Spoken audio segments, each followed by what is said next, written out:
Well, hello, everybody, and good sinister morning to you. I say sinister because it's dark out, but that's what mornings do. I just am so unaccustomed to see the sun rising in this manner. But anyway, hi, let me see if I can do something about this music. Oh my goodness, it's very loud. There we go. Phew. Hi, everybody. Hi, Al Cedre, or Cedra, I'm sorry. I'm mispronouncing things already. Brianna's here. Ian is here. Tomer's here. Hello. Good to see you. I have a feeling this may be a more European stream than usual because we're doing it a little earlier than normally. And all the law, alt hello. Kitty Lynch says hi, and Arlie says hello. Good to see you all. I was a little worried that nobody would pop in because this is earlier than we normally blah, blah, blah. But it is lovely to see you all. Hello and happy Saturday. How are you? How's your weekend going so far? Probably there's not very much of it unless you are in Europa. It's 5 p.m. where you are, Sanisha. Well, there you go. There it's and 6 p.m. for Thea Garum. Okay. And it's Al the Law. First, I'm watching for Caesar. Good. I'm glad you could join us. Hi, everybody. So I guess this is a good time to stream for everyone. I'm a little annoyed about that because I don't want to have to wake up this early. But if that's what the world demands, that's what the world demands. It's very morning right here. It's, what is it? 8 o'clock, which is unpleasant for nightlife people. But, I normally, I'm for nightlife people, like I'm always out late at night. I'm usually in late at night, but sometimes I'm out, photographing happy fun time party. It's 4 p.m. in the UK, 1 p.m. in Brazil, and 11 a.m. in New York. Okay, that's not unacceptable. Like, literally right now, the sky is doing that thing where it can't decide if it's daytime or nighttime. Sunrise, I guess they call that. It's not for me. I was literally having a dream about marshmallows when I woke up for this stream. So that's what we're going to be talking about, marshmallows. Sorry, I don't make the rules, but that's what my dream wanted. 9 a.m. in AZ is Australia, right? Right, Dr. History? Well, good. I'm glad that we're able to meet some time zones that we ordinarily would not be. Oh, wait, 9 a.m. 9 a.m. in AZ. Arizona, for heaven's sake. Arizona, obviously. Yes. That doesn't make sense. I was thinking of Australia, where I think it might be 9 p.m. No, it wouldn't be 9 p.m. in Australia either. I don't know. It's 9 p.m. It's always 9 p.m. somewhere in the world. That's my law. 10 a.m. in Texas, and that is all. So thank you for joining me for this live stream where I recite the times that it is in different parts of the world. There used to be a thing you could do. I don't know. This probably still exists. I wonder if this still exists, where you could call a phone number and it would just be a recording that told you what time it was. Nothing else. You just call a number. It would say at the tone the time is whatever the time was, and then there'd be a little tone, and then it would say the next time. Looking back, why did we need that? I guess there were circumstances where you'd have a telephone but no clock.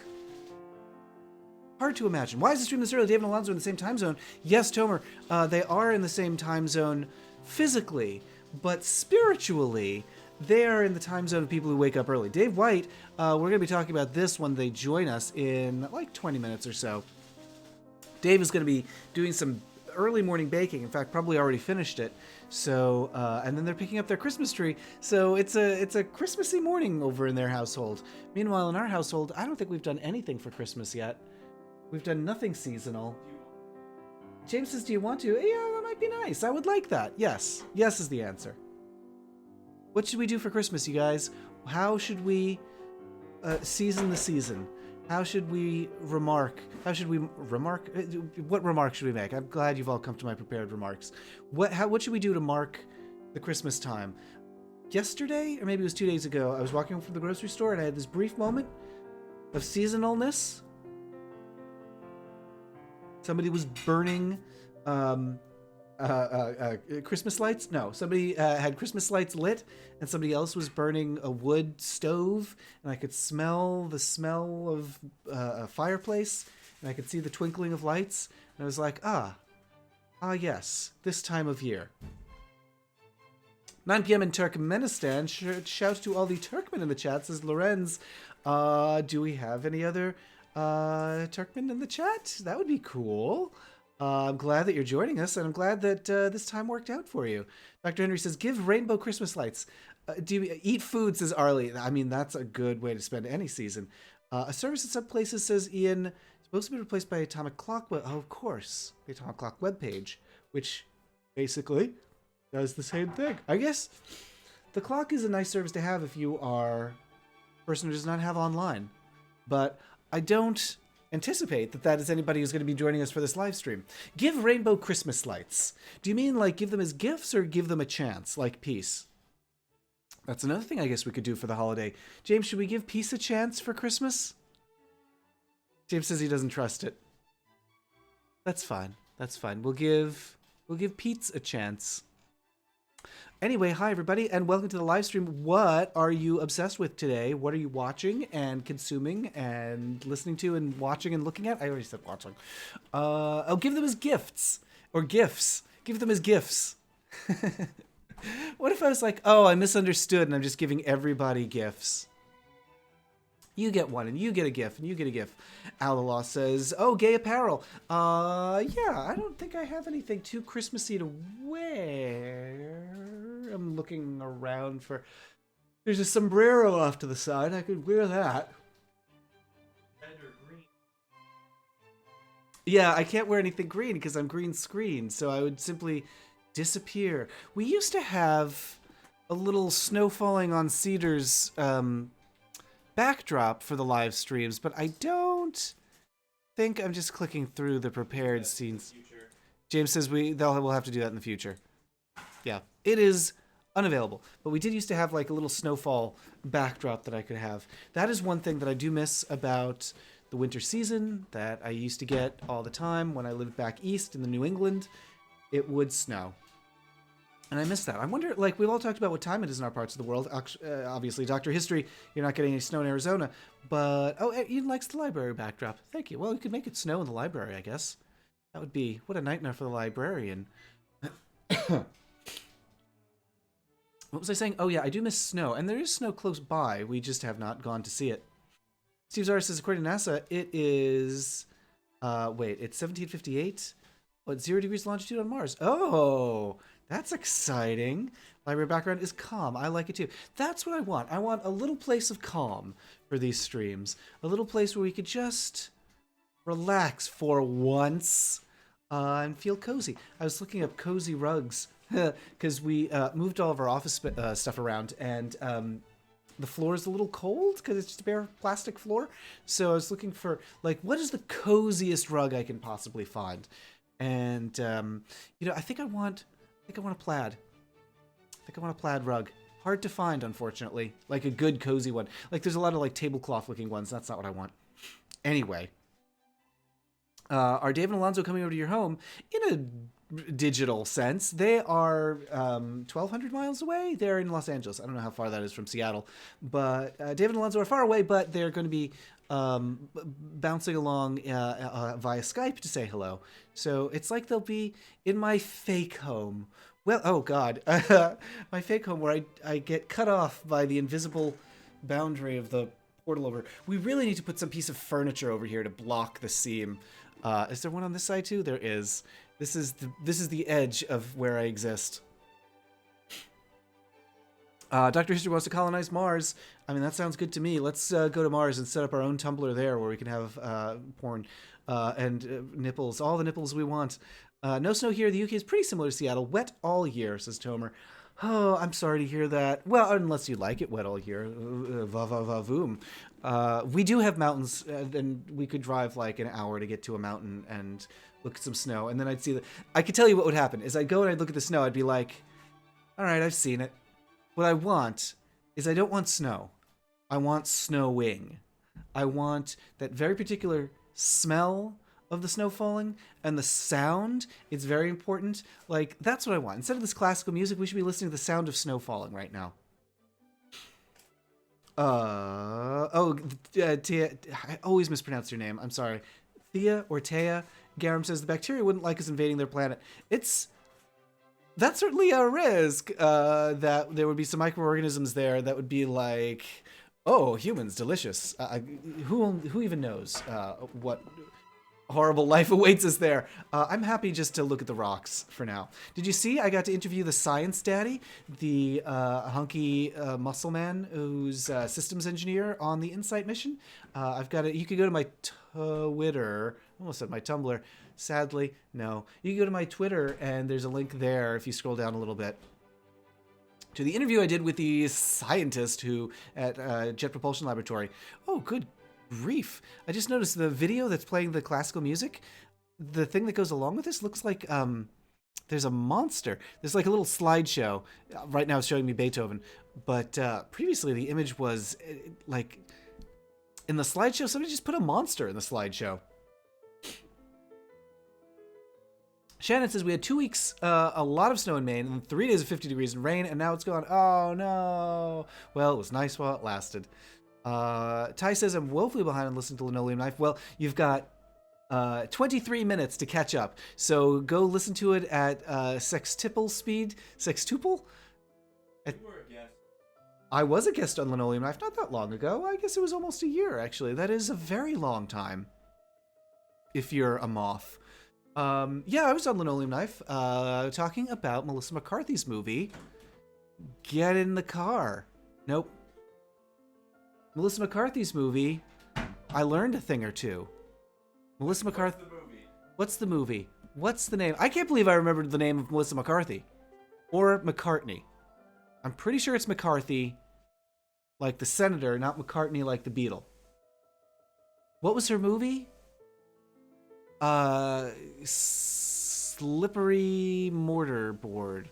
It was something about college. Get me to class. It was the sweaty laundress. It was what's her name? Maya Rudolph's in it. I can't believe I'm remembering people's names now. This is very rare for me that I can actually remember the name of a human, but I can't remember the title of the film. It was Get. There was a Get in there, wasn't there? I feel like there was a Get. All the pencils. All the pencils allowed. No,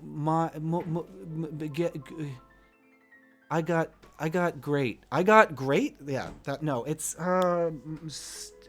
study your toes. Smell the toeses. Don't forget to stop and smell the toeses. What a now. Why? Toe Patrol? I don't know why I'm on toes. No, get. I'm pretty sure there's a get in there. What's it called? What's it called? The lady is a girl.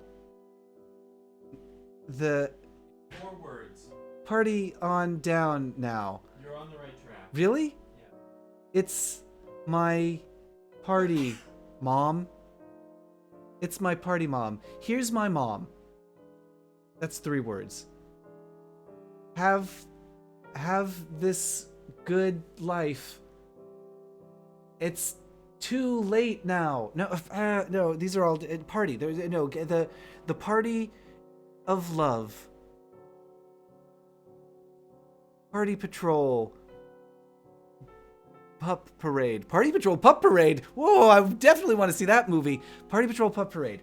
No, Party on Get. I knew that there was a Get in there. No, Lifetime Original Party. Live Life Party. Live Life Laugh Party. Wait, no, you were very close. Live Life Party? No. Party Patrol? No. Lifetime Original Party? No. Pup Patrol Party? Princess? Further away. After the Dreaming. What is that? After the Dreaming. That's a David Lynch film. No, it's The Party Stops Now. What a sad title. You're getting further away again. I'm further away from what? Life Party was better. Live Life Party? Yeah, was better. That sounds like something a caveman would say. Right, I'm not saying that's the title.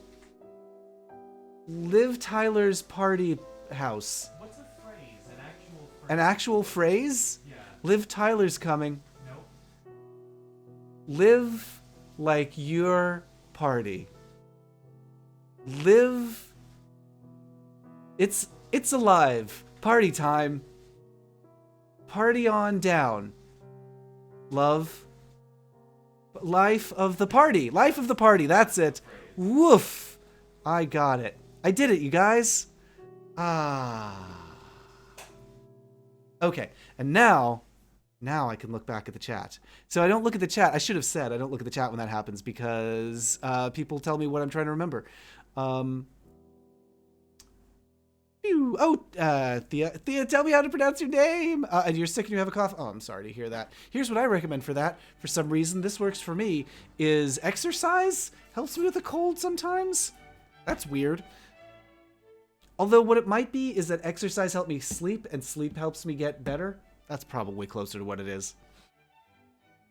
Flowerpunk says we don't need to put all our money into going to Mars in case of Earth getting destroyed. It's just for having Tumblr porn. That is my plan. We're gonna go to Mars and start our own colony with hookers. James is giving me all kinds of. Oh no, it's very hot. Oh, put it down. Good advice, thank you. Thank you, James. This is very nice. James is giving me treats.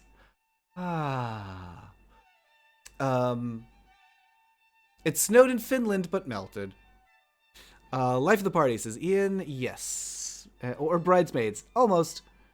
We had one day of snowing one day of snowing a month ago. Go on the next day. Says Ikbin Ben. The last time there was snow during Christmas was when I was a child. Oh, well, it's probably not coming back. Sorry, that was a depressing thing to say, but it's getting hotter everywhere. I like how all the titles you think of are not even close. It's true. I don't know why that happens. Hello, beautiful man, says Carrie. Have a wonderful day. Thank you. That's nice. Yes. Doesn't. Yeah. I don't read the chat. I'm trying to guess the name of things because it's cheating. Katie says, should we talk about Kevin Hart? No, we don't have to. Ever again. Ever. Which is nice. I do like Party on Down Love. Dorian Sapien says, some of those I'm into. Pup Parade Party Patrol. I definitely want that movie. I was thinking yesterday, I was working on some notes, and my phone was sitting next to me and tempting me to be like, oh, distract yourself, look at Twitter. And I was like, here's what I would want. I would want an app for my phone that prevents me from getting distracted because there's something happening on the screen that I don't want to interrupt. And that thing would be just puppies playing with each other. I just want an app that shows me pictures or video, doesn't have to be pictures, of dogs playing. And I'd be like, oh, I want to look at Twitter, but it would be rude to interrupt the dogs. Good morning, Cooper. Gary almost hit report. I mean, that justified for the nonsense I just put you all through. I hope you have heating. The library looks drafty. So I'm holding my heating right now. I have a nice puff of air, a puff of warm air. Steam, they sometimes call it, coming off of my tea. And James also gave me a little oatmeal. It's an ramekin. You know what that means. Time to take a drink. Oh, it's the apple oatmeal. This one's my favorite, James. Is it? Yes. I didn't realize that. Yes. Thank you. And he also have brought me he have brought me this little device, which this is one of the best things I've ever gotten for myself. I don't think you can see what it's doing with the lights right now, but how is it still not charged? It was charging all night. It's a little hand warmer, and I could just here's the secret of hand warmers is you can warm any part of the body with them.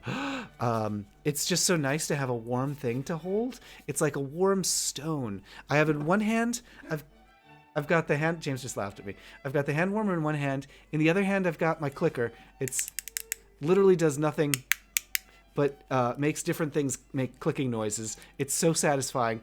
What I need is to combine these and have a clicking device that also heats up. And then I wouldn't need any of you people. I would just stay home and play with that. Lifetime original Pup Parade. Ian, yes, that's very good. I'm not going to hold on to the clicker because it's going to make so many annoying noises. Speaking of Melissa McCarthy, Can You Ever Forgive Me is very, very good. That's my recommendation. Excellent. Oh, okay, we are putting that on the list. I have prepared and put a pad, that's what they call it, a writing thing in front of me. Let's start this pad. But the pen doesn't work. Can you ever forgive me? That sounds like a title I came up with. 4 p.m. from John Matthews in London. Not a bad idea. The pup distractions is Laura. I think that would be popular. The cups coming in from in frame was very fourth wall breaks. This literally. It does make the library feel like, where is it? Pup distraction. I love that size cup. It's so perfect. It's a good size pup. The problem is the outside of the cup feels like chalkboard material. Slate. It feels like a chalkboard, and that feels weird on my fingers, especially when it's hot. I want something. My mugs. Here's the rule for mugs. They must be very slippery. They just laughed at me. So I'm very fussy about certain things, but the things I'm fussy about are weird. You may not be surprised to hear. So mugs need to be slippery. They can't be smooth. It has to be like, no, what's the word I'm looking for? They can't be like matte, basically. They have to be glossy. Legs, pant legs. I'm grossed out by pant legs that get turned inside out. When I see Not on your body. inside out pants, not on my body? Oh, no. I can touch the inside of the pant leg. I just don't want to see it. Like, to me, it feels like when you go to a butcher and you see more of the inside of the animal in the display case than you're used to. Like, it just feels like I'm seeing the entrails of the pants. That's what pant legs are. The entrails of the pants. And then also the other day I realized I'm really annoyed by thermostats that are set to odd numbers.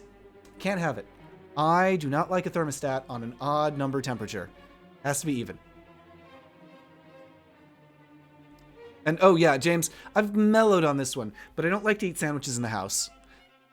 It just feels impolite to have a sandwich in a place where you live. I've mellowed on that. I'll make exceptions. I'll eat a sandwich, but still to this day, I'm like, must we?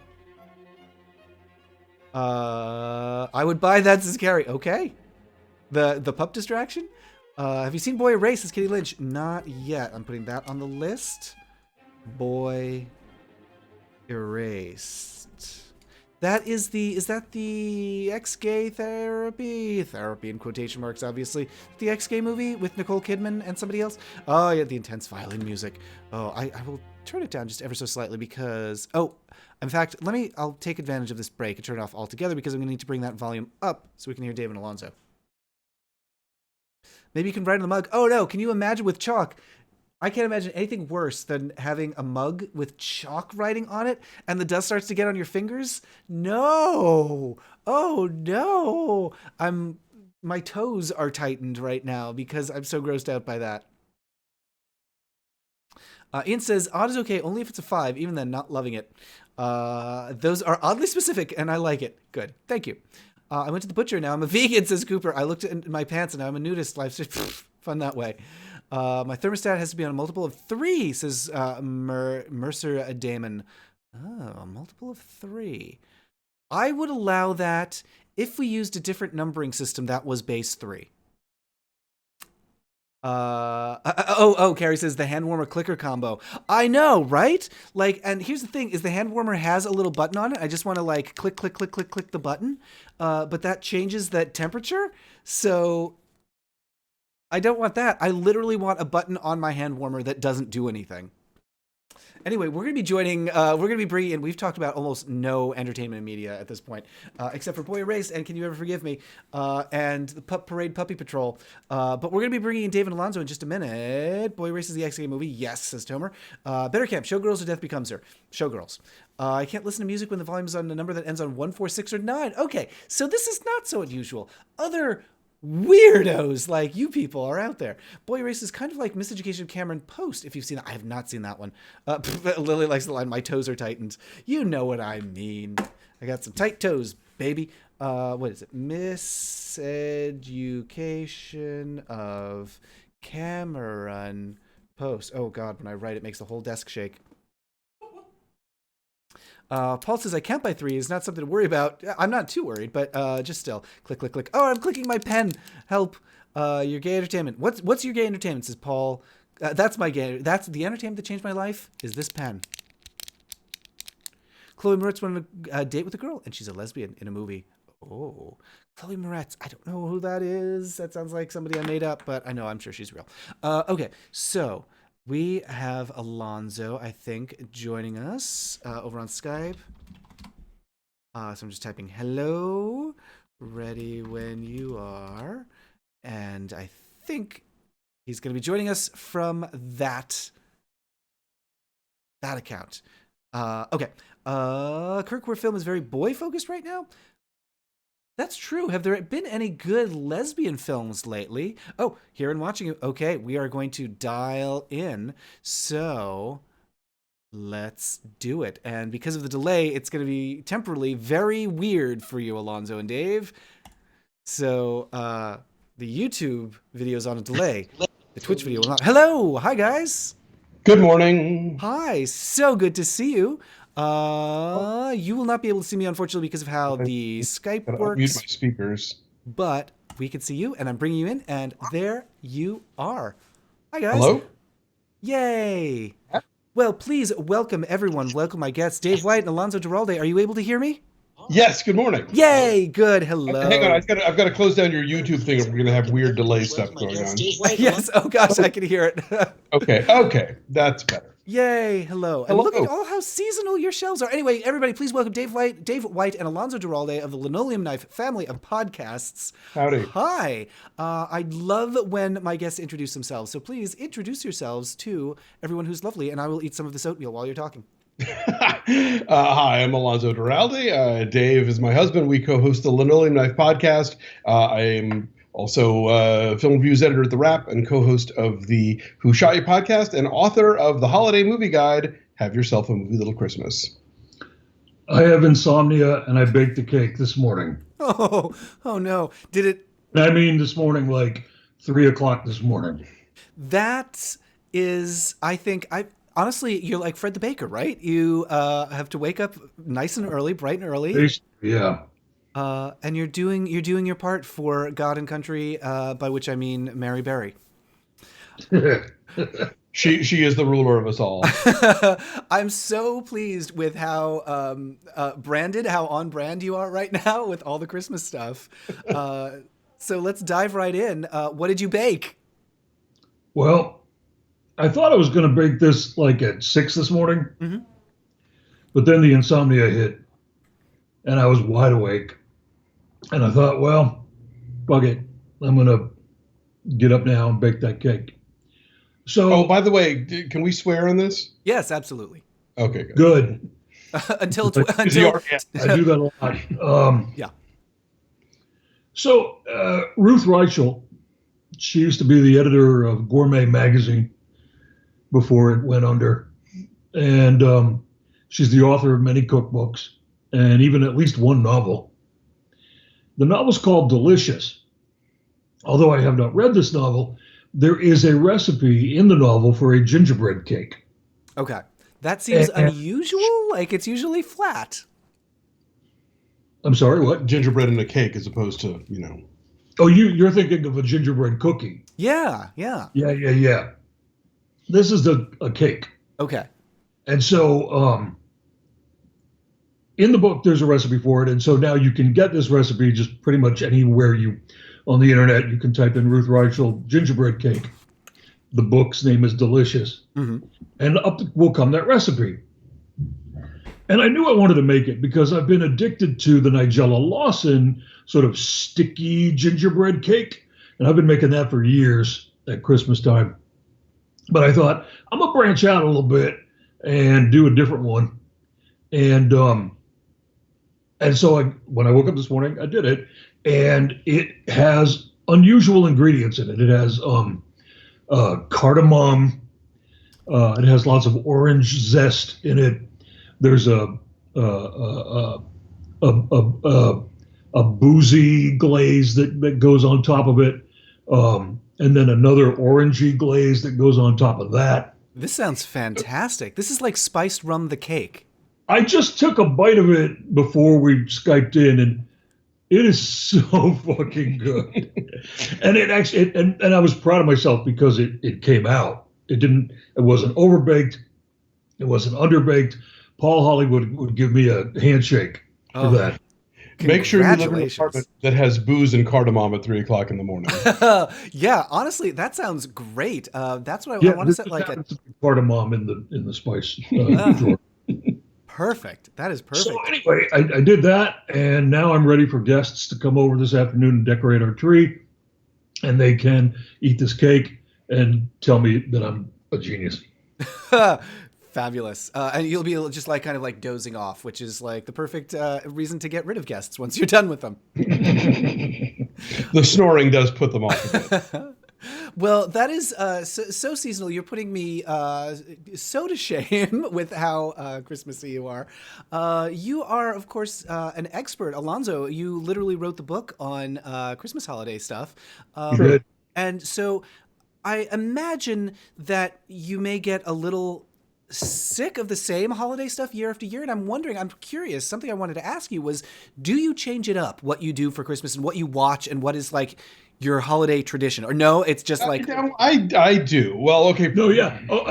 Yeah, he does change it up. He watches a different motherfucking Hallmark movie every night. How could they're like country songs? They're all the same thing. Not just that, though. There are movies that kind of are in the steady rotation, like every year I want to watch It's a Wonderful Life. And we have a whole thing where we go to this theater in Santa Monica and we see it on the big screen. And, it's a whole thing. And like every year I'm going to want to watch like the Albert Finney Scrooge. The right one, yes. Yeah, that's the one I like. Every few years there will be, one of the older ones that I want to check out. But I'm also always excited about the prospect of new ones. And I hope that there's going to be new ones. This year, actually, there's several. And I think a couple that would be of particular interest to the Sewers of Paris audience.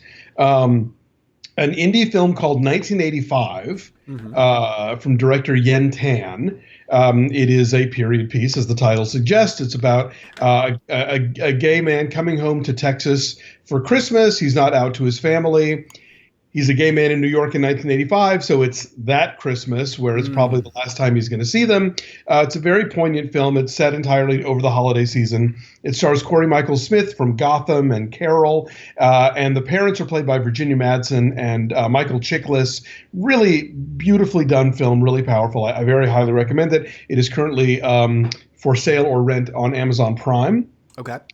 And then another movie that I saw at Outfest this summer is a Chilean import called Cola de Mono, which literally means monkey's tail, but apparently it is both the Chilean version of eggnog and also a somewhat insulting term for anal sex. Anyway, so it is about two brothers, and they're very different, but they both sort of come to realizations about themselves over the course of Christmas, and then things get kind of dark. I've been sort of describing this as Stranger Things, but not obsessed with Stephen King and Steven Spielberg, but more for gay men whose early sexuality was shaped by Cruising and The Fan, starring Michael Biehn. Oh, that's Yeah, so that I really love this movie. It's bananas, and the cover art has like is a this sort of weird kaleidoscopic thing of dudes in jockstraps. So what's not to like. Okay.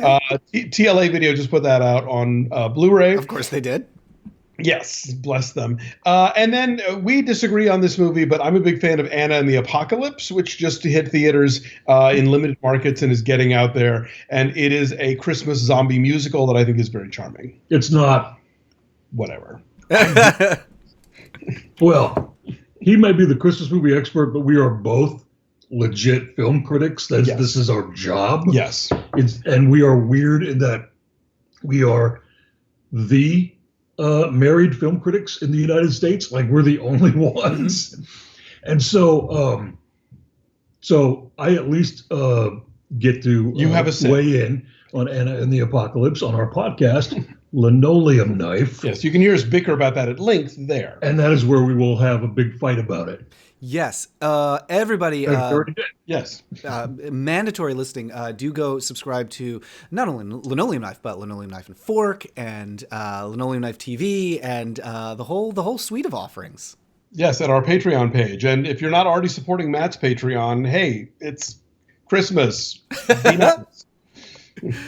Yes, and also, of course, a big thanks to everyone in the chat and everyone who's watching who is already a Patreon supporter. It is thanks to you that I'm able to do this, that Dave and Alonso are able to do what they do. So this is the time of year when we say, oh my goodness, thank you so much for Indeed. making our stuff possible to give to you. Our gift to you. You're welcome. That you pay for. That you pay for. Yeah, it's a gift. Mutual exchange. We've got some requests in the chat. More swearing. Swearing was promised. Some folks are saying they haven't put up the lights yet. Last year my lights stayed up till August, says Carrie.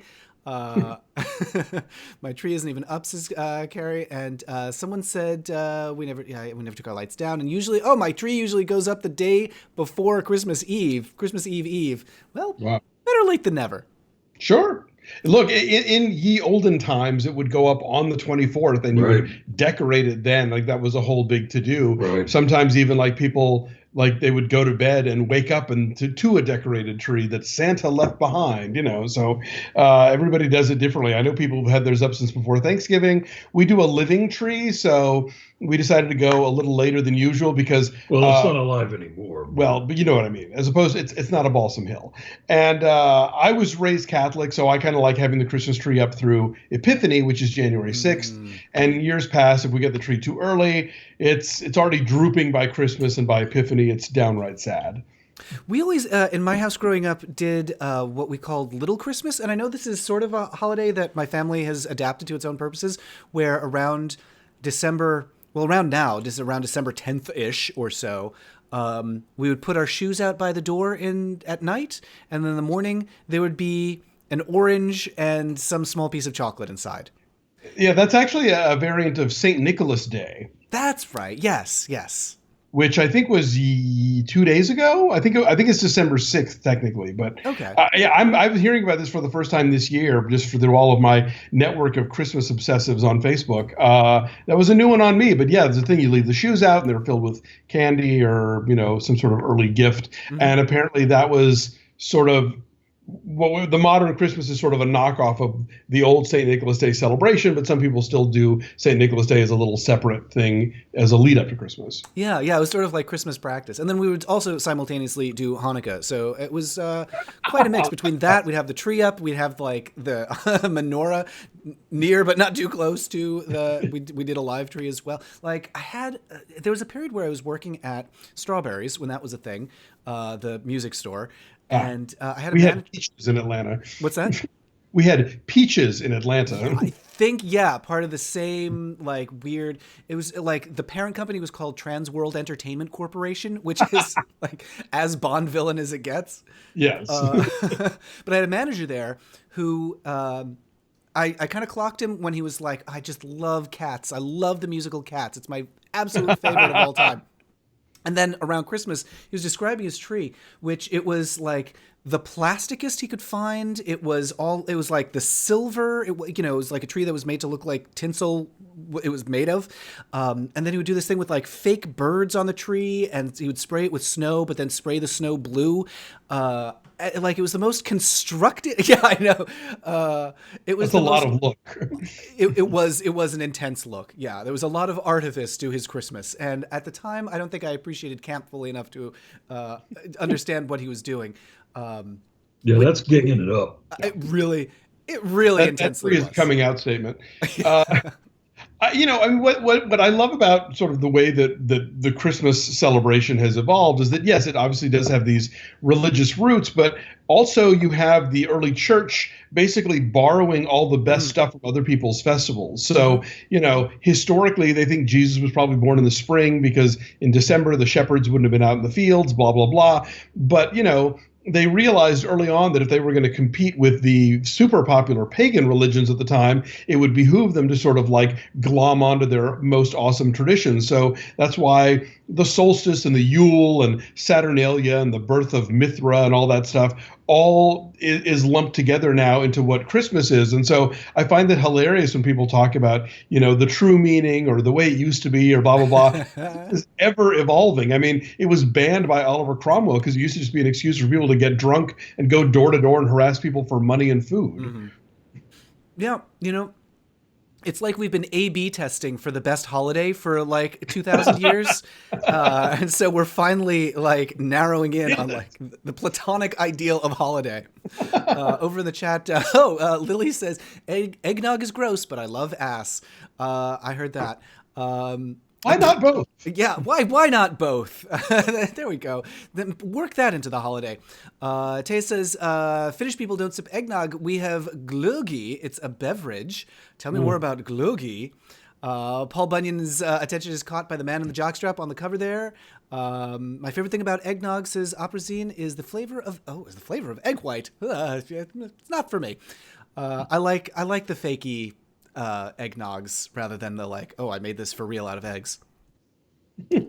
Yikes. Oh, sorry, everybody in the chat. We've had a lot of scrolling, and I'm just catching up with you. My Christmas has been informal, says Lily. For it being a religious holiday in America, my family never really treated it as such. Taya says there's James Bond. There's some chat about James Bond in the chat. There's James Bond books. Oh, goodness. What a world opens up to you. I recommend you do an image search for James Bond novel covers because there's a whole series of James Bond novels that are gorgeous. So look those up. They look like the, who's the artist who did all those beautiful titles in the 60s? Saul Bass. Yes, Saul Bass. They look kind of like Saul Bass covers. And they're beautiful. And by the way, if you want a little James Bond in your Christmas, yes. Her Majesty's Secret Service is a Christmas movie. We just got Hulu, and I think On Her Majesty's Secret Service is on there because they've got like a weird smattering of the Bond films on there. Perfect. That will be part of our Christmas tradition, I think. It includes the song, Do You Know How Christmas Trees Are Made? Do you know how Christmas trees are made? The same way as all trees? Well, there's an old Carol Burnett show clip where she has like some boys choir come on and sing that song. Mm-hmm. And I guess it was the same year because she says, as featured in On Her Majesty's Secret Service. Well, there you go. I mean, we'll add that to the rotation along with Pee-wee's Holiday Special, or I think it's actually Christmas Special. Pee-wee's Christmas, like a mainstay for me of the holidays. There, I was just watched the opening to that, and I've forgotten just how many, like, the guest star list. It's like is it just going to be, is this whole special going to be listing guest stars? Because there's so many and they're so varied. And so it's Cher and the Marine Men's Chorus and Katie Lang and Joan Rivers and Yes. Oprah Winfrey and Frankie and Annette. And yeah, no, it's crazy. yeah, I want to say He like uses them all really well. Little Richard and like it's just bonkers. Zsa Zsa Gabor. Oh gosh, yes, and Charo, naturally Charo. Yeah, of course. James just whispered Grace Jones off to the side. Oh, I think one of the greatest things Grace Jones ever did ever. Yeah. It's that appearance which she like glides out of the shipping container that she's in. Yeah. Back in the box, Grace. Yes. Oh my gosh. Dr. History says I recommend Casino Royale and Thunderball. I love the 60s Casino Royale. It's an acquired taste. Oh, the bizarre one with like Peter Yes. Sellers and Orson Welles. That's the one. And like 7 different directors, and you can like it's like you could tell where like one director starts and another begins. Yes, it's a hot mess, but it's my particular kind of hot mess. It really like that scene. If we can just like obsess over that scene for a moment, where like it's Orson Welles and Peter Sellers at the baccarat table, and it really like I can't remember if I made this up or read this that they hated each other so much they had to shoot their scenes separately. That is correct. They Okay. did hate each other so much that they shot them separately. I think there's only one shot that the two of them are in, and the rest is just, you know.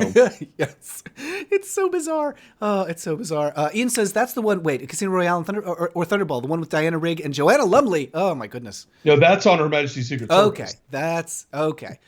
Well, that good gravy. Am I misremembering that? That is the one with the one-off Bond. Yes, George Lazenby. That's right. That's right. But he's better than he gets credit for. He is like we've been spoiled with some perfect Bonds and some imperfect Bonds. When you go back and you watch like Timothy Dalton, for example, it's easy to remember like he was a Bond. How did we let that happen? Yes, who was asleep at the wheel for that? I just interviewed actually on an upcoming Sewers of Paris, hasn't aired yet, a person who's a family friend of the Broccoli's. His father was the Broccoli's chauffeur, and so they were a part of like family gatherings and things. It was like their chauffeur for like 30 years. That's so Downton Abbey. It really is. It really, it's just so British is the thing. Yeah. There's some, we haven't watched it yet, but there's a Great British Bake Off Christmas special on the Netflixes that I'm tempted by, but also this may be controversial, and let me know how you guys feel about this. How do you feel about the new British Bake Offs with Prue? Oh, and Noel, we're big fans. A+. Okay. Yep. We've been Noel fans back since the Mighty Boosh. So I do love, like, he came to me through the IT crowd, which we don't talk about anymore. yes, I Also love the that IT show. crowd, yeah. And so fantastic at that. And I do love Noel and I do love Sandy. Prue, I think, is great. I find the new episodes stressful. Like they feel like they're a little more reality show than it has been in the past. Like it just feels faster and like there's I have more not potential noticed for disaster. that. It's a shame, Maybe we're but- just more invested from having been watching the show for a while. Yeah. Maybe that's it. We went back and we watched like season one with the delightful Ed Kimber. And I was like, okay, I see what the show is. And I want a show of just the documentary segments. Are you watching Great American Baking Show? I am aware of it. Let's put it that way. Who's the host of Well- that? Sell me on Great American Baking Show. It's got Emma Bunton as a host. Okay, that sounds good. What the fuck else do you need but a Spice Girl? Yes. No. That seems not entirely American, but like not in a bad way. Well, they Well- shoot it in England. Yes, with No. American contestants. So it's Paul Hollywood and an American pastry lady, Sherry. I forget her name, Something. but she's She's got a- 3 James Beard Awards. Yes, she does. So Well, good for her. That's all I can say about. Okay, that's so strange that they shoot it in the UK. Do they? well, that tent is British. And iconic. I get, yeah, easier to ship everybody over than ship the tent over here. Exactly. Operazine says, oh, okay. Operazine says, my Christmas video is the clip of Rock Hudson and Mae West singing Baby It's Cold Outside. Oh yeah. That's Not bad. That's not bad. What is like? Is there anything like brand new that's come out this year that you? I mean, you mentioned like "It's a Wonderful Life," and I of gave you course, 3 movies. yeah. Is there anything? So you've got that. Is there anything? I guess what I'm asking is there anything that hasn't come out yet that you're anticipating? That's Christmas That's themed? Christmassy. No. No, I think it's pretty much it's all happening. It's all out there right now except already. for like you said, the whatever's left on the Hallmark slate. Right. Like, does it tend to like land like Thanksgiving, and then you kind of like sort through what you've got? Pretty much. And sometimes even earlier. Like they released that fucking Nutcracker movie. Oh yeah, that was like beginning of November. Yeah. Oh, I And totally forgot about that. Yeah, the one that looks like Alice in Wonderland. It was terrible. That's the one, and Yeah. and boy did it. Oh, that is unfortunate. Question from the chat from Kitty Lynch: do you have a favorite Christmas pop song? Ooh, I like Christmas rapping a lot. What? From the Waitresses. Oh, I like. okay. I thought you meant as a genre. Oh no. Specifically the song. I've been noticing that an old XTC B-side called "Thanks for Christmas" seems to be creeping more and more into the rotation these days. I'll hear it on like holiday stations and stuff. I like that one. Christmas in Hollis, of course. Yes. I like it when Patti LaBelle sings "This Christmas" and doesn't have her backup singers. That's on YouTube. Yep. Yeah, if you've never seen that clip. That is And great. I just have I'm almost ashamed to say this, but there's an Amy Grant song that's going through my head and has been going through my head for about 4 days now. Because I don't know why, but for some reason she has a Christmas special on this year, and it popped into our TiVo, and we watched it. And on that special, she sings a song that was on her 1983 Christmas album. Now, how do I know about this album? Well, I grew up in a super conservative and strict hardcore evangelical background. Mm-hmm. So I knew that record by heart in 1983. And I never thought I would hear this song again. And then she sings it on this special. And now I can't get this fucking song out of my head. And it's driving me crazy. It's called Emmanuel, and it's so simplistic. But it won't go away. And I'm very angry about this. I have listened to the entire Christmas album by Low. You know the band Low? I don't. Well, they're fantastic, and they are sad. And every song on their record is kind of slow and sad. I've listened to the entire Tracy Thorn Christmas That's CD. a good sad Christmas record. Tracy Thorn from Everything But the Girl. That whole record is slow and sad. And I can't get the fucking Amy Grant song out of my head, even though I've listened to nothing but slow and sad Christmas songs after it, trying to get it out of my head. If you want something more upbeat, it's more kind of on the Americana flavoring. The Old 97s put out a Christmas album this year that's a lot of fun. Okay, the Old 97s. I'm writing everything down. We've got in the chat, Thea Ortega says, I loved the Nutcracker movie, but Ian says, I'm still mad about Nutcracker not resolving the Regency issue at the end. You can't leave a realm ungoverned. And Thea calls for Nutcracker 2 Interregnum. Yeah, no one's making Nutcracker 2. I hate to break it to you. With Sylvester Stallone. It's Nutcracker 1. Lily has a great question. What is your favorite Christmas parody song or a comedic Christmas song in general? Oh, well, there's the whole Dr. Demento album of some fun stuff, and I can't remember the name of it, but there's a 12 Days of Christmas parody that's all about all the annoyances of Christmas, about shopping and hanging up the lights, and it's sung in this very exasperated tone of voice, and as the song continues, people get more and more exasperated, and the guy who had been singing "Putting Up the Lights" just goes, "One light burns out, They all burn out. So it's I can't remember who did that one. But it's the 12 something of Christmas. That's a funny one. I do remember that. There was, when I was growing up, a radio station back in the days when we listened to radio that would play, it would have like comedy Sundays, and like there would be 2 hours of stand-up comedy. And that, I remember that one light burns out, they all burn out. I remember that vividly from when I was like 12. And I don't know if it counts as a parody, but I'm a big fan of I Want a Hippopotamus for Christmas. Oh, that's such a saccharine song. But it's charming. I think Kristen Chenoweth should cover it because the woman who sings it sounds like her. She really does. Gosh. For some reason, like we've been catching up on The Good Place, and I just you saying that with a hard K on the name made me think of Kristen Bell singing it, which also, sure, why not? That works. Yeah. I don't have a parody Christmas song favorite. I tend not to like the parody songs. Right. But you listen, like Jingle Bells, Batman Smells. I'm waiting. Well, okay, sure, but everyone does. I'm waiting for the day that someone does a parody version of Joni Mitchell's River. I'll listen to that. That's going to happen. Yeah. I mean, I would not put that past Lady Bunny. Like, true. Or Jackie B. Trixie Mattel. Yeah. Sure. Yeah, I wish I had a liver that I could drink more with. Honestly, Dave, you saying that just like gave me this little pang of, Trixie Mattel's Christmas album. Like, what a perfect thing that would be. I thought you were going to tell me that there was one. No, you just conjured it into existence. Coming in 2019, we're thinking about it. It's going to happen.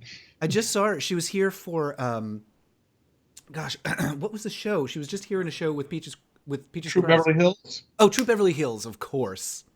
And she sings a song at the end about True Beverly Hills, and it is just the most delightful, pleasant moment I've had in a theater in like years. Do you do anything like in person? Do you have like, like there's the lighting of the tree or like the snowing at the Grove or whatever? Is there like stuff that you go to in LA because you're not in a climate that is not particularly like traditional Christmas? I usually get my fake snow fix at one of the local theme parks. Most years I will go to Disneyland because I go there once a year just for the Christmas stuff. Mm-hmm. And they usually end their evening with like the fake snow in Disney, and then over at California Adventure they have their whole World of Color thing. They have a holiday extravaganza that's a lot of fun. This year I'm trying out Universal because I've still never been to the whole Harry Potter park, and apparently they have a whole snow thing going there, so I'm very excited about it. Do they have a Grinch thing at the Universal in LA? They do. They do. Yeah. That I'm sure, like we've all seen, like the Grinch getting the onion video. Is that crossing your radar? Yes, it is. Another recommendation to the chat to look up the Grinch getting an onion at a theme park because there's a character actor who does a marvelous job staying in character. The new Grinch movie is actually quite nice. That is shocking to me because, obviously you hear about something like that, you're like, why do we hate? Sorry, Dave, say that again? It was shocking to us, too. Yeah, so it's actually a good thing. And, like, it's not like nostalgia, like we're just going to repeat everything, but we're going to do something new? No, not at all. And it's not that horror show that Ron Howard gave us either. It's a whole different take on it, and it's lovely, and it's funny, and it's, actually kind of moving when it wants to be moving. It does what it's supposed to do. Yeah. That is delightful. Well, and on that subject, someone just scrolled away. Someone said that they appreciated the animated Nutcracker prints from the early '90s with Phyllis Diller voicing the Mouse Queen. I mean, anything. I have been hearing about this. This is like a Japanese, I've not seen it, but I need to. But do not, under any circumstances, watch the Nutcracker in 3D with Elle Fanning because it's a nightmare. That's the one with the Holocaust metaphors and Nathan Lane as Albert Einstein. Oh, yes. That is, okay. That I can see that being problematic. A little bit, yeah. It's terrible. Like, it's not even fun bad. It's just soul-sucking bad. Oprazine says, I once wrote a parody song for a Liza Minnelli impersonator called Mama Got Run Over by a Reindeer. He says, the Nutcracker Barbie movie is my jam. And also Ian's recommending a Barbie in a Christmas Carol. It's one of my top favorite Christmas movies. I have seen the Barbie Christmas Carol. It is better than you might think. It is kind of shocking because there's a Barbie video where she talks about like It's basically Barbie talking to the camera about overcoming depression, and it's like, what? It's insane, but beautiful. It is actually really nice. It's like she's talking to the camera. She's like, sometimes there are those days where you just feel kind of down. Well, here's what I do about that. It's actually like, oh, thank you, Barbie. Like, it's just nice. You got to reach the kids where they live, you know? Eat some gingerbread cake. Yeah. Feel way better. Do you have a favorite animated holiday thing? I mean, the TV specials, obviously, the Grinch and Rudolph Frosty, and I'm a fan of the 1974 "Twas the Night Before Christmas," which he's not into. Animated features. Oh, Arthur Christmas. Yeah, actually, is it good? I haven't seen it. Yeah. It's really good. It's very delightful, and it got kind of buried because it opened the same week as the Muppets and the Tintin movie, and I think Hugo. Mm-hmm. But it's charming and funny, and it's really it's Aardman. It's great.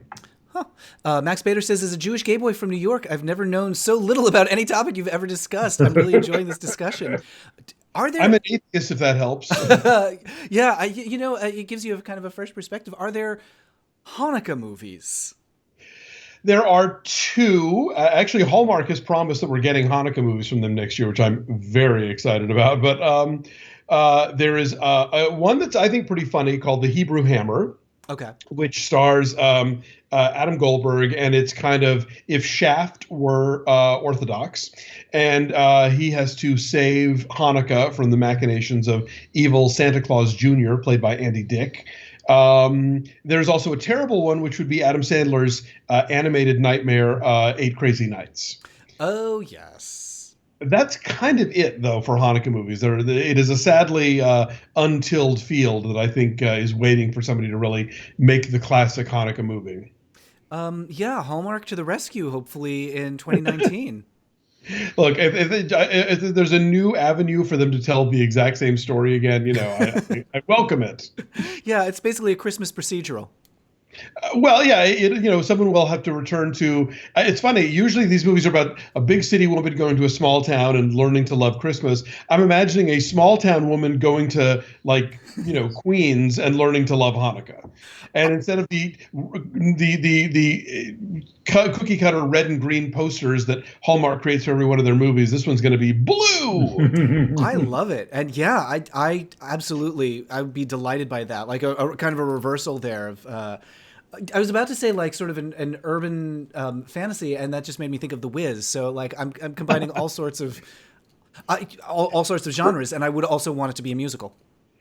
Forget Pine Falls. I want to live in Jackson Heights forever. Yeah, that's great. Somebody else. Oh, it's the McElroys who do like a billion other podcasts.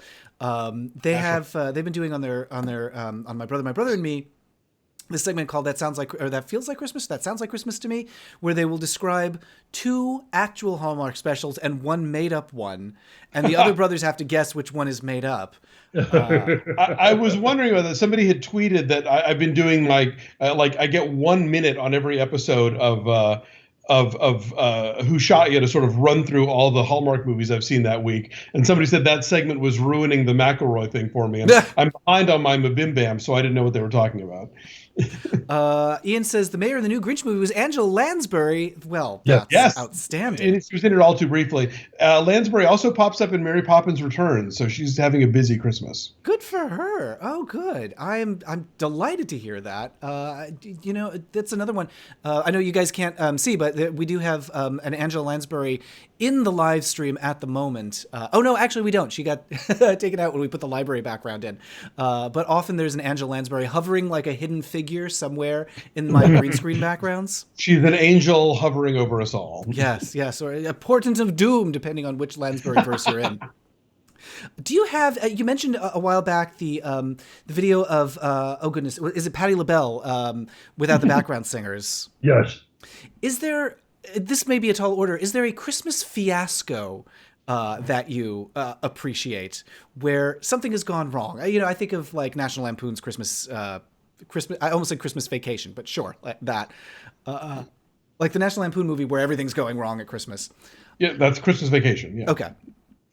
Yeah, the Patti LaBelle thing is hilarious. That's at the National Tree Lighting, where she comes out and like there's no backup singers. It's during the Clinton administration. Yeah, back in the It 90s. takes place in the 90s. It's on YouTube, very easily found. And she's yelling at the cue card person to move the cards, and so she's just making up lyrics to This Christmas. And that's a pretty great one. I mean, Sandra Lee explaining how to make a Kwanzaa cake, which is not a thing, that she just sort of made it up. That's no. hilarious.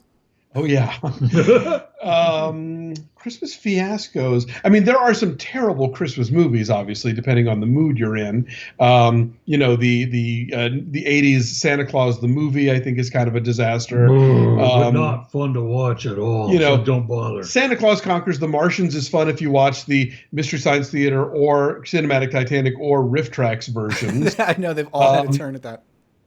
Yeah, we were just having this conversation on the podcast or with somebody about how there's the 1959 Mexican Santa Claus movie is one that we were introduced to via Mystery Science Theater, and at first just sort of thought of as this kind of bonkers bad movie, but it's the kind of movie that the more you look at it, the bonkers sort of takes over and you realize it's not bad. It's just this sort of surrealism for small children. Yeah, honestly, and that is a project that I could get behind. Surrealism for small children. It's for Buñuel, I call this movie. That's great. Yeah, and if you have Netflix, go back to the first, or not the previous season of the Mystery Science Theater 3000 revival, and they do a movie called The Christmas That Almost Wasn't. Which is really terrible, and they have a good time with it. But they cut an entire number, which I think they had to, because there was just no way to make fun of it and not like go straight to hell, where Santa and the now reformed villain sing a song as Santa, sets out to deliver all the presents, and the song is called "We've Got a Date with Children." Oh no. Well, good choice to cut that one out. I think so. That was the wise move. Yeah. We watched the whole season 2 of the revival recently, because we binged that around Thanksgiving, as one is pretty nice. Yes. Oh God, that's pretty nice. I can't believe it took them so long to do Mac and Me. It does seem like it was just sitting there. Now that was the first time you saw that, right? Yeah, I had never seen it before, and it did not disappoint. We saw it on the big screen at the Castro Theater. Well, that's the place to see it. Which it did not deserve. I think one week we went to see Jacques Tati in Playtime, and then the next week we went to see Mac and Me. I think of those movies together all the time. It's a great double feature, double billing. What's your advice for folks who construct the perfect... it's been a stressful day at work and you need to unwind, you need to relax. What are all the components, movie, decor, cooking, all the things that make unwind, relax, Christmas night? Booze. Okay, good start.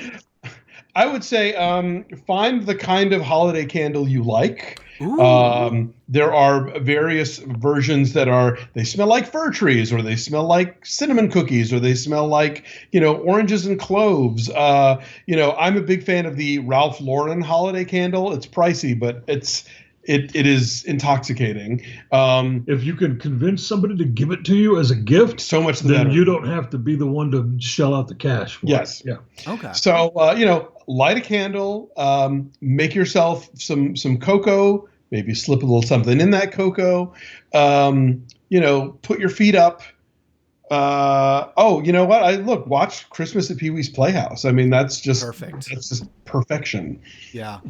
Yeah, and stare at your tree, just stare at it. We had there was a year where we had a Yoda Christmas tree topper, and it felt right. It was just right outside. It was in this hallway in the place where we live in San Francisco, and you walk out of the room and there'd be just this Christmas tree light is the sole source of light in the house, and there's nothing more magic than just being bathed in that glow. Yeah, no, I can stare at it for a long time. I like to even lie on the ground under it, move the presents aside and look up the trunk of the tree and see it lit from within. That's something I kind of dig. And I have a Spotify playlist of Christmas music if people want to go check that out. Just it's under my name, Alonso Duralde. Very easy to find. Oh, that is great. And I will definitely tweet out a link to that, the Alonso Duralde Spotify list. What is on it? It's a mix of things, Christmas songs that people don't know that they should, like Pearl Bailey's 5-Pound Box of Money. Ooh. But also, just some favorites, a little Andy Williams, a little, K-Star, people like that. Perfect. I mean, that's something that I'm always looking for because there's a lot of Christmas music that just doesn't do it for me. And so, sometimes you have to like really seek out someone who has been a steward of the classics. Yeah, I mean, when people say they're sick of Christmas songs, I think they're sick of the 15 songs that you always hear at the mall, and who can blame them? There's also a really fun documentary called Jingle Bell Rocks about people who are sort of obsessive collectors of Christmas music, and it gets into some of the weirder crannies of the subject. Oh, and there's also that lovely Santa Claus documentary. I Am Santa Claus? Yeah. Yeah, that's a good one. With the it's got a nice gay Santa in there. Yes, and is it Mankind, right? From Mick Foley from Yes, who's obsessed with being Santa. That's a fun movie. It's just and really if you precious. like Christmas documentaries, check out Frederick Wiseman's The Store, which is that's a good one. Shot entirely at the Neiman Marcus flagship store in Dallas during the 1982 holiday rush. And it's amazing. And you can if you get the streaming service Canopy with a K, which is free for most people with their library card, you can watch it there. Okay. I had a college teacher, a college professor who I think knew what he was doing when he recommended to me and a few of my friends David Sedaris's short story, Santaland Diaries. And that's an important part of the holiday. Just reading that is important to me around this time of year. Well, all of Holidays on Ice is great because it's got the letter to our friends and family, and the Christmas whore, and some really great stories. That I seem to recall there's a review of a children's holiday play, and that that's like an evisceration. Yeah, that one, and then the sort of the neighboring families who compete to who can give away more stuff. Yes. Lily in the chat says, older generations, Christmas is for booze. That's a universal spirit, but not just booze. You can also smoke weed. There's a lot of enthusiasm for the McDonald's number in Mac and Me. Oprazine wants me to ask you about the lyric change in Have Yourself a Merry Little Christmas. It stinks. Well, I mean, there actually were two lyric changes because the original version of the song was so bleak that Judy Garland was like, I would never sing this to my younger sister to try and cheer her up. So then they, so the version in the film is already the second version. And then there's the version they use for the sort of, out of context singing. And I get it. It's like, there are a lot of times where a song, particularly from a musical, the lyrics are very specific to the plot or the characters or whatever, and then you have to switch it up a little to make it to the radio hit basically. Right. So yeah, look, as far as I'm concerned, the Judy Garland version is the version, but I don't hate Sinatra or whatever. Except it has been pointed out that hang a shining star upon the highest bough makes no sense because the bough is actually like lower. Yes. Opposed to making Have Yourself a Merry Little Christmas into a happy song, because there are already too many goddamn happy songs at Christmas, and I don't like the enforced merriment of December. So what I like is when popular culture, any kind of culture, acknowledges despair. I'm that kid who was, would wake up on Christmas morning to the stepfather passed out drunk under the Christmas tree. So as an adult, I'm addicted to that darker, sadder version of Christmas. Whenever it happens in pop culture, I've joked about Joni Mitchell's River. The hard candy Christmas, if you will. But that's a fucking great song, Joni Mitchell's River. And one of my current favorite Christmas films, a recent one from 2015, is called Christmas Again, Christmas, comma, again, very much like the comma in Love Actually. But this is about a guy who works in a tree lot. Okay.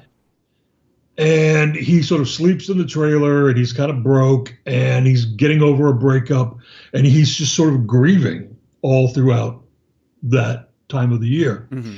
And I don't think that the culture acknowledges Sad Christmas properly or effectively, and this is a film that does. It's a great movie, and I think it's streaming on Amazon Prime right now. Okay. Yeah, it can be tough to make the case for people to have yourself a melancholy Christmas. I will always make that case because you need the bitter with the sweet. Yeah. Just like baking. Yeah. There's enthusiasm in the chat for the Star Wars Christmas special, which is like drinking on Christmas, enjoyed in moderation. I recorded a commentary track for that a couple years ago with Bibbs and Whitney from Cancel Too Soon, back when they were doing the B Movies podcast. You can Google it. It's fun. It is, yeah. It's a lot to put yourself through, because I think a lot of people don't realize just how lengthy it is. Oh, yeah. And co-written by Bruce Valanche.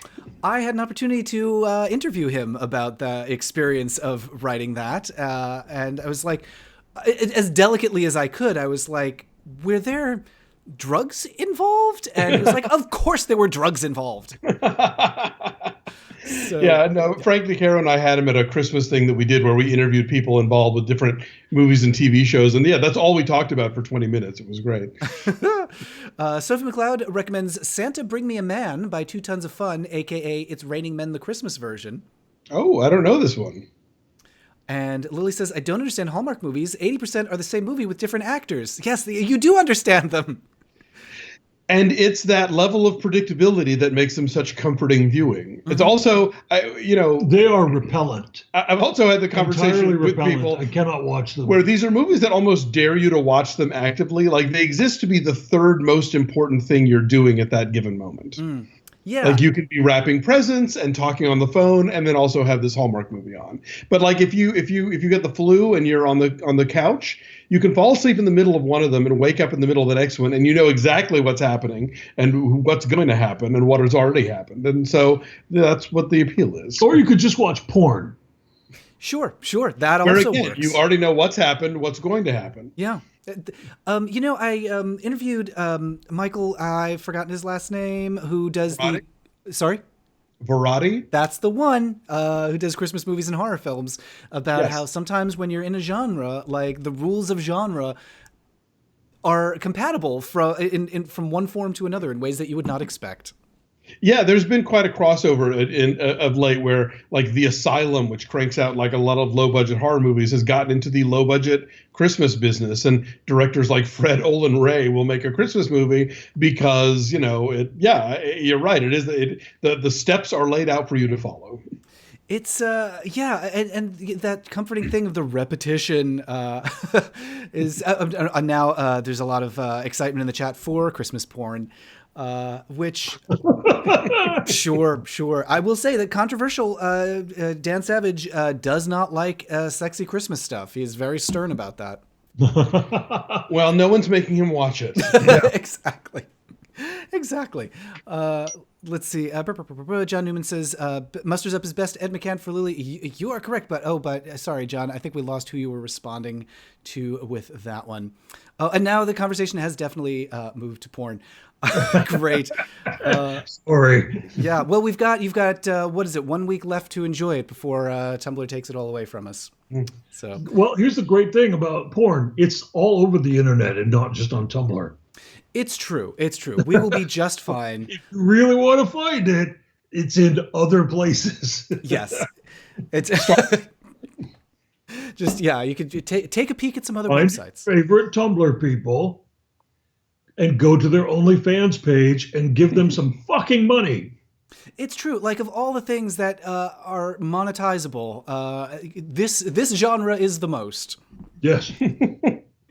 Let's see. This is something else that I wanted to ask you about. The Judy Garland holiday special, which I think a lot of folks And I'm fine with this, discovered or came to through the Glee tribute to that special. Hey, whatever it takes. Yeah, the whole thing where she intentionally butchers the lyrics to the Christmas song just to throw shade at Mel Torme is pretty classic. I was not aware of that. Oh, there's a lot of subtext going on, believe me. I feel like you need to do a commentary track for that. That's marvelous. Not a bad idea. Yeah. That could be a good one. It is extremely watchable. You know, you see like the family coming in. You know, Liza's there with her gay boyfriend, and the series. Yes, bless her. And that's one that like I feel comfortable recommending to people. Is like, oh, this is a little more obscure. This is sort of like the Gay 101. I feel like that college professor being like, oh, here, check out this David Sedaris. Like the 20-something gays in my life, I could be like, here, check out this Judy Garland special. Yeah, I love the whole the running gag of the crazy like dancing Santa troupe. Oh gosh, yes. Ian says the Glee holiday special throwback is amazing. Oh yes, I love when SNL does the Vincent Price Halloween specials.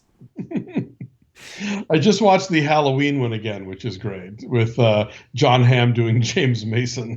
Yes, yeah. You know, there's a some like backstage story about how they were doing those. You know, it's what it sounds like. Vincent Price doing a Halloween special, and that Lorne Michaels was standing backstage during rehearsal and said to one of the actors in it something like, "I like this. This is funny, but why now?" It's a legitimate question. Why not? Sure. Timely reference to Vincent Price.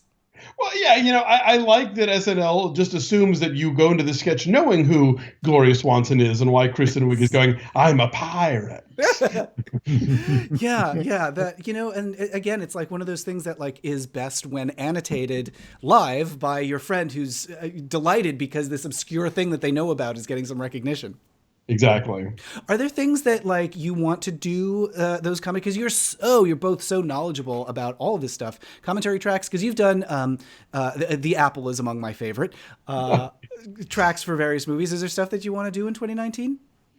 Oh, always. You know, if you're interested in, if you Google the commentary tracks that we've done, Linoleum Knife presents more Linoleum Knife. We have done White Christmas, we have done the aforementioned Mexican Santa Claus, and we've done Die Hard. And those are all, you know, orderable from us via PayPal if you want us to send them to you, or if you're a Patreon member, you get them automatically at certain levels.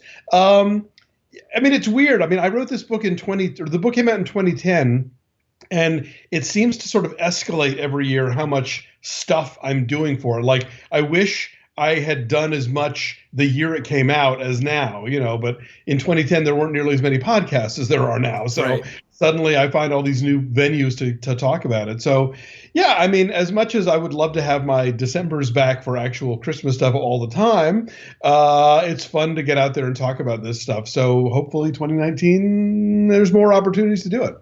Do you ever find yourself being like, enough Christmas? No. That's great. That's really nice. And, you know, it's provided you pace yourself and you're not like, I can only imagine the nightmare of like being in production on something where you're like, oh, it's July and we've got to do Christmas stuff in July because we've got to produce it now to get it out. Right. But it seems like the kind of thing that like when done in moderation, when paced, and then you have like the thrill, the excitement of it, like all December, and then you could take a step back from it for a while. Well, you know, it's funny. Several years ago, Bibbs had said to me, oh, you should do a year-round Christmas movie podcast. And I thought, that's insane. Who would want to listen to that? And now there's 3 of them. So, you know, I wish I had hopped on that bandwagon early enough. Now it's too late. Wow. Well, okay. I mean, it's like the Christmas tree shops that are just like going and going and going. Yeah, there's clearly an audience that wants to listen to this stuff in April or whatever. What was it? Oh, you'd mentioned a bunch of different like specials and things that you'd done commentary for. Is Batman Returns, is that a good Christmas movie, or is that a little played out at this point? Because I feel like Die Hard is a Christmas movie. We're like, yes, okay, we get it. It's a Christmas movie. Fine, let's move on. Yeah, I mean, I think it's been sort of discovered of late, and people talk about it a lot as a Christmas movie. So, I mean, you know, it's not It's not the newest and the freshest, but it's still fun. And if you haven't looked at it as a Christmas movie, it's worth revisiting in that way. But you might also take a look at like Kiss Kiss Bang Bang or The Long Kiss Goodnight, or even dig back to something like there's a noir film from the 40s called Lady in the Lake, which is not only set entirely in Christmas, but it's the first studio movie where the whole film is POV. Like you hear the detective in the movie, but you almost never see him unless he's standing in front of a mirror. And the whole movie is people talking to him, i.e. you, because he is the camera. That is remarkable. And you said that's 1940s? Sorry, say that again? It's based on a Raymond Chandler novel. Oh, okay. Wow. Is the Raymond Chandler novel written in second person? I don't think so. I think that was something the director Robert Montgomery decided to throw in there. But it's why am I blanking on the name of this? It's not Mike Hammer. It's one of the famous literary detectives, and I can't think of his name. But anyway, it sounds like what you're describing sounds a little like 1940s Blair Witch. Kind of. I mean, it is this weird thing where, like, you get punched and, things like that happen. Oh, okay. Okay. So it's like doing a lot of the gimmicks of a 3D film. Yeah, exactly. Except that it's still the 40s, so they don't have that yet. Huh. Wow. Okay. We have volumes and volumes and volumes of recommendations. And so I'm going to be posting all of this stuff on Twitter. So if you go to my Twitter, twitter.com/MattBaum, I'll post like a long list of all the recommendations that we've got from the chat and from you guys, and everybody will have their viewing list for the next few days. Where can folks find you on the internets? I'm at A Duralde, A D as in David, URALDE, and I link to most of my stuff there, but you can read me at therap.com, THEWRAP. We're at patreon.com/Linoleum Knife, and my show Who Shot Ya is at MaximumFun.org. And of course, for a ton of recommendations in this department, pick up my book, Have Yourself a Movie Little Christmas. It's available on Amazon as a book and as a Kindle. I'm on Twitter, Instagram, Facebook, all three of them as D. Leland White. Leland is my middle name. That's Leland. So D. Leland White across the board. And you can follow the show at Linoleum Cast on Twitter, Instagram, and Facebook. Fantastic. Dave and Alonso, thank you so much for popping by. I feel like we've had our own little like mini Judy Garland special, like dropping in to say hello. What a delight to have you here. And I know you've got some Christmas tree shopping to do. So will you be posting pictures of your Christmas tree anywhere? If you're lucky. Okay. I will. I'll try and get some on the Linoleum Knife Facebook page. Matt, thank you for waking up early for us. We appreciate it. Oh, absolutely. Thanks so much for doing the show. I'm so glad that we could talk about this stuff. And we'll to quote Jack Plotnick as Evie Harris, Merry Christmas. And to our Jewish friends out there, Merry Christmas. Thanks so much, guys. We'll see you later. Bye. Bye. And let's do the no Skype. There we go. And yay! So we're going to be continuing the stream for another half hour or so, and getting your recommendations. And I'm going to catch up on the chat here. Oh my goodness! Love for Evie Harris from Ian Corbett. Die Hard isn't a Christmas movie. It's a movie that happens at Christmas time. I think that there is something inherently Christmassy about the reunion, the theme of reunion, and grace and repairing a relationship that is in that movie. But it's not necessarily Christmassy. It's not like Christmas is the only time that you can forgive somebody for not being what you want, not giving what you want them to give to a relationship. That was a surprisingly therapeutic read of Die Hard. Let's see. Pornhub is advertising to Tumblr as advertising. As an alternative to Tumblr. Shows how interesting 2018 is. Yeah, we could do a whole stream about this on Pornhub maybe about the porn problem that is coming. Here's the short version. Is there's a law that's about to go into effect in January that is going to severely limit any discussion of sex on the internet. And so what we're seeing, not just on Tumblr, but on Facebook as well, is new policies that are basically blocking people from talking about sex. And it's going to happen. It's going to come to Twitter, and it's going to come to MySpace or whatever. It's going to be a problem. Tumblr is not the end of things. And I'm worried, not just because I don't want to lose my porn, but also this often results in a blackout of information for people who need less I mean, for all people, but people in particular who need less mainstream sexual health information. And not just like, here's how to avoid an STD, but here's what it is to have a relationship with someone of the same sex, for example. So I just worry that it's going to cause an isolating effect, and also, and then also the stuff of like, here's how to avoid getting STD or whatever. This is a long and complicated topic that we can dive deeper into, but oh boy, it's bad. It's real bad. Ian loves the Glee holiday special throwback. Yes. And Lily says I'm going to sit back a few minutes and watch because I'm dominating. It's okay. You've got a lot to say. That's just fine. And Lily says, what do you believe about people putting a modern perspective on old Christmas traditions like Rudolph and Baby It's Cold Outside? I mean, you can't help but put your current perspective on things.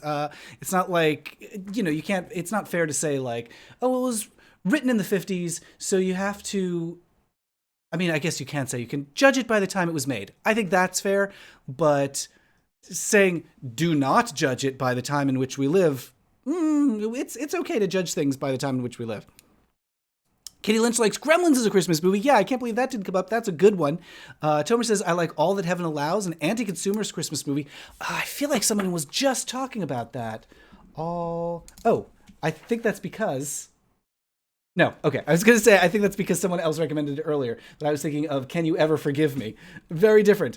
All That Christmas Allows. Both of those recommendations from Tomer. Does porn have an inclusive queer section? I believe it does. That legislation, elimination of 98% of the internet. My prediction is that FOSTA says will get struck down in court. Well, I sure hope so. But the thing is like... what company wants to be the one that's like, all right, I guess we're going to spend like $30 million to take porn to the Supreme Court. I mean, not like it hasn't happened before. That's how we got, you know it when you see it. But these things take time. They take millions of dollars.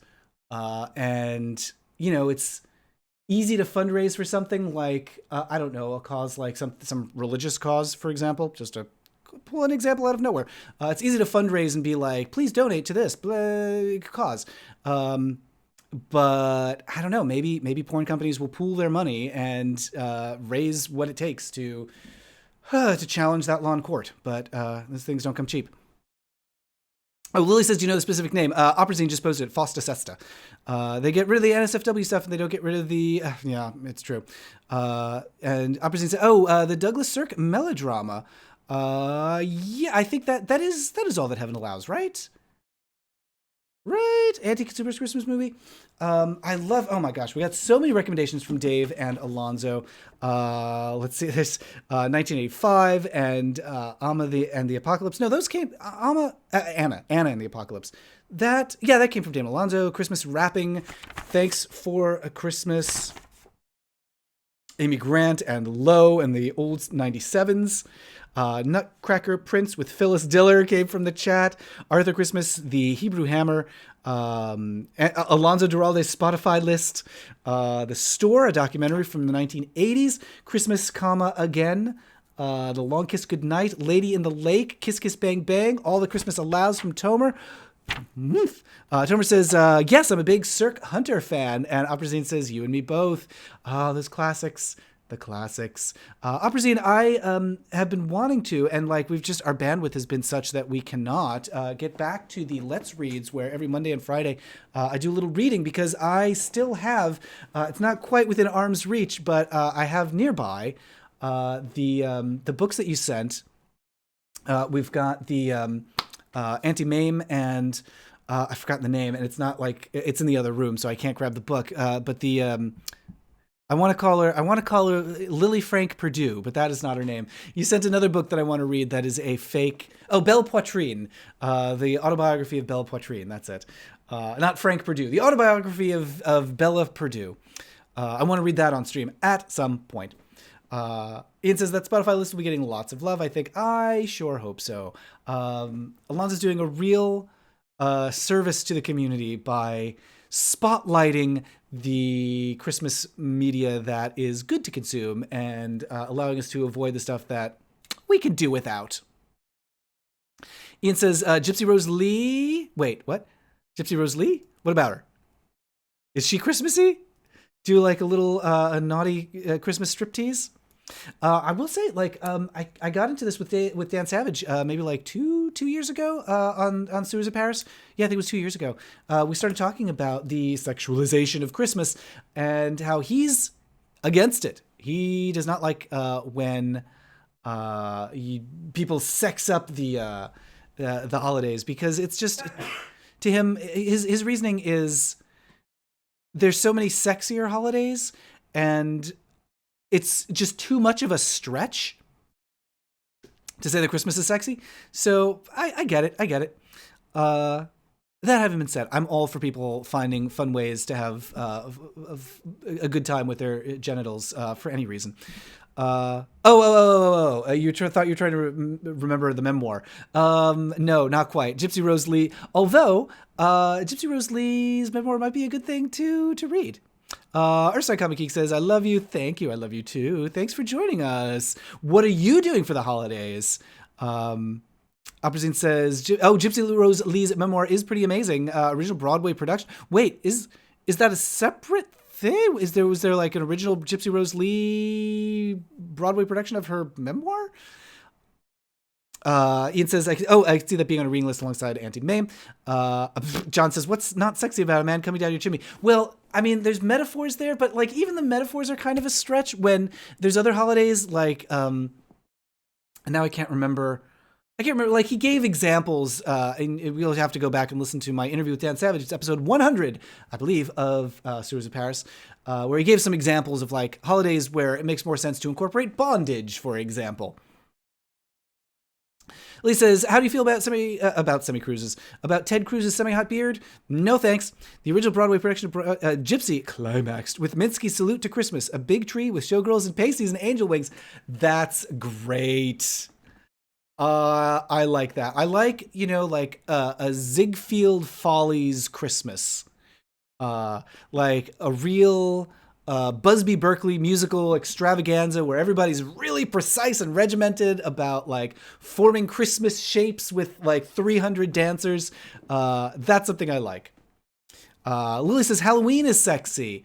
That I think is fair. Yeah. Halloween,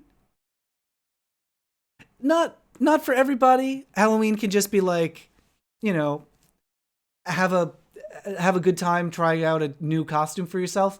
But so often that like cut loose and enjoy yourself and relax means indulge yourself, my lord. Oh no, Abertrax, your cat stepped to your keyboard and made a 3. Well, hello to Abertrax's cat. Please feel free to post links to pictures of your cats on Twitter or in the chat or whatever. Ursine says, I'm biased on Christmas sexualization. I'd love to screw Santa. Okay. Great. There is a weirdly hot dad Santa I keep getting ads for batteries for some reason. And it's an ad for, obviously these ads are not working because I can't remember the brand of the batteries. What's the copper top? Energizer? Duracell? Whatever it is. The copper top batteries. That features a kind of a hunky Santa. John says, why can't all holidays be sexy? I mean, that's fair.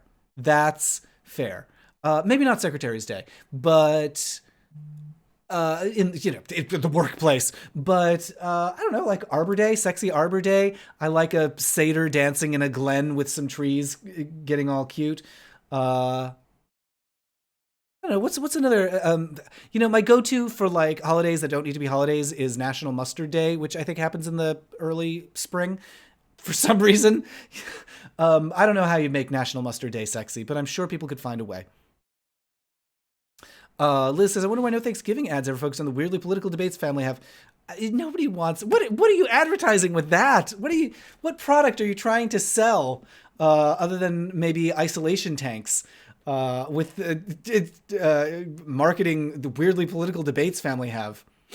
Ooh, a striptease to the Arbor Day Foundation commercial jingle. Naughty cardinal mascot. Okay, I like that. I like a naughty mascot. That's fun. There's a sexy Smokey the Bear public service announcement where this guy is like, it's not intentionally sexy, but then someone recut it to be sexy. This guy's like doing something with a campfire in the woods and then turns around to stand up, and like shirtless Smokey the Bear mascot is standing behind him. And it just looks like the beginning of an encounter, if you know what I mean. Where they're like just like literally chest to chest, face to face, and Smokey the Bear is shirtless, and it's like, what did we just walk in on? Oh, John says selling Xanax. Okay, fair enough. Let's see. Oh, could be a headphones ad. Sure. Okay. Okay. Yes, Sophie, you are correct. We agree that Father/Mother's Day should not be sexy. Here's the thing, though, is that the daddy has become such a thing. I feel weird about the gaying of Father's Day, where people are like, oh, it's Father's Day, a day for me to honor my sexy daddy. I don't know. Maybe I'm a traditionalist about Father's Day, but something about that feels like maybe it's a day for, like, you know, actual parents. Yeah, tell that to Pornhub, says Lily. And Ian says, so there is cruising at the park. Well, yeah, how do you think he got that job? Rubbing two sticks together. No, stop it. You've completely made me lose focus on whatever it was I was going to talk about. Oh, I was going to ask everybody, we've got a lot of Christmas recommendations between this and our last stream. Any last recommendations for the holidays before? This is going to be our last live stream before Christmas. Next live stream is not going to be one of these Sewers of Piracy live streams, which we might be retitling in the new year.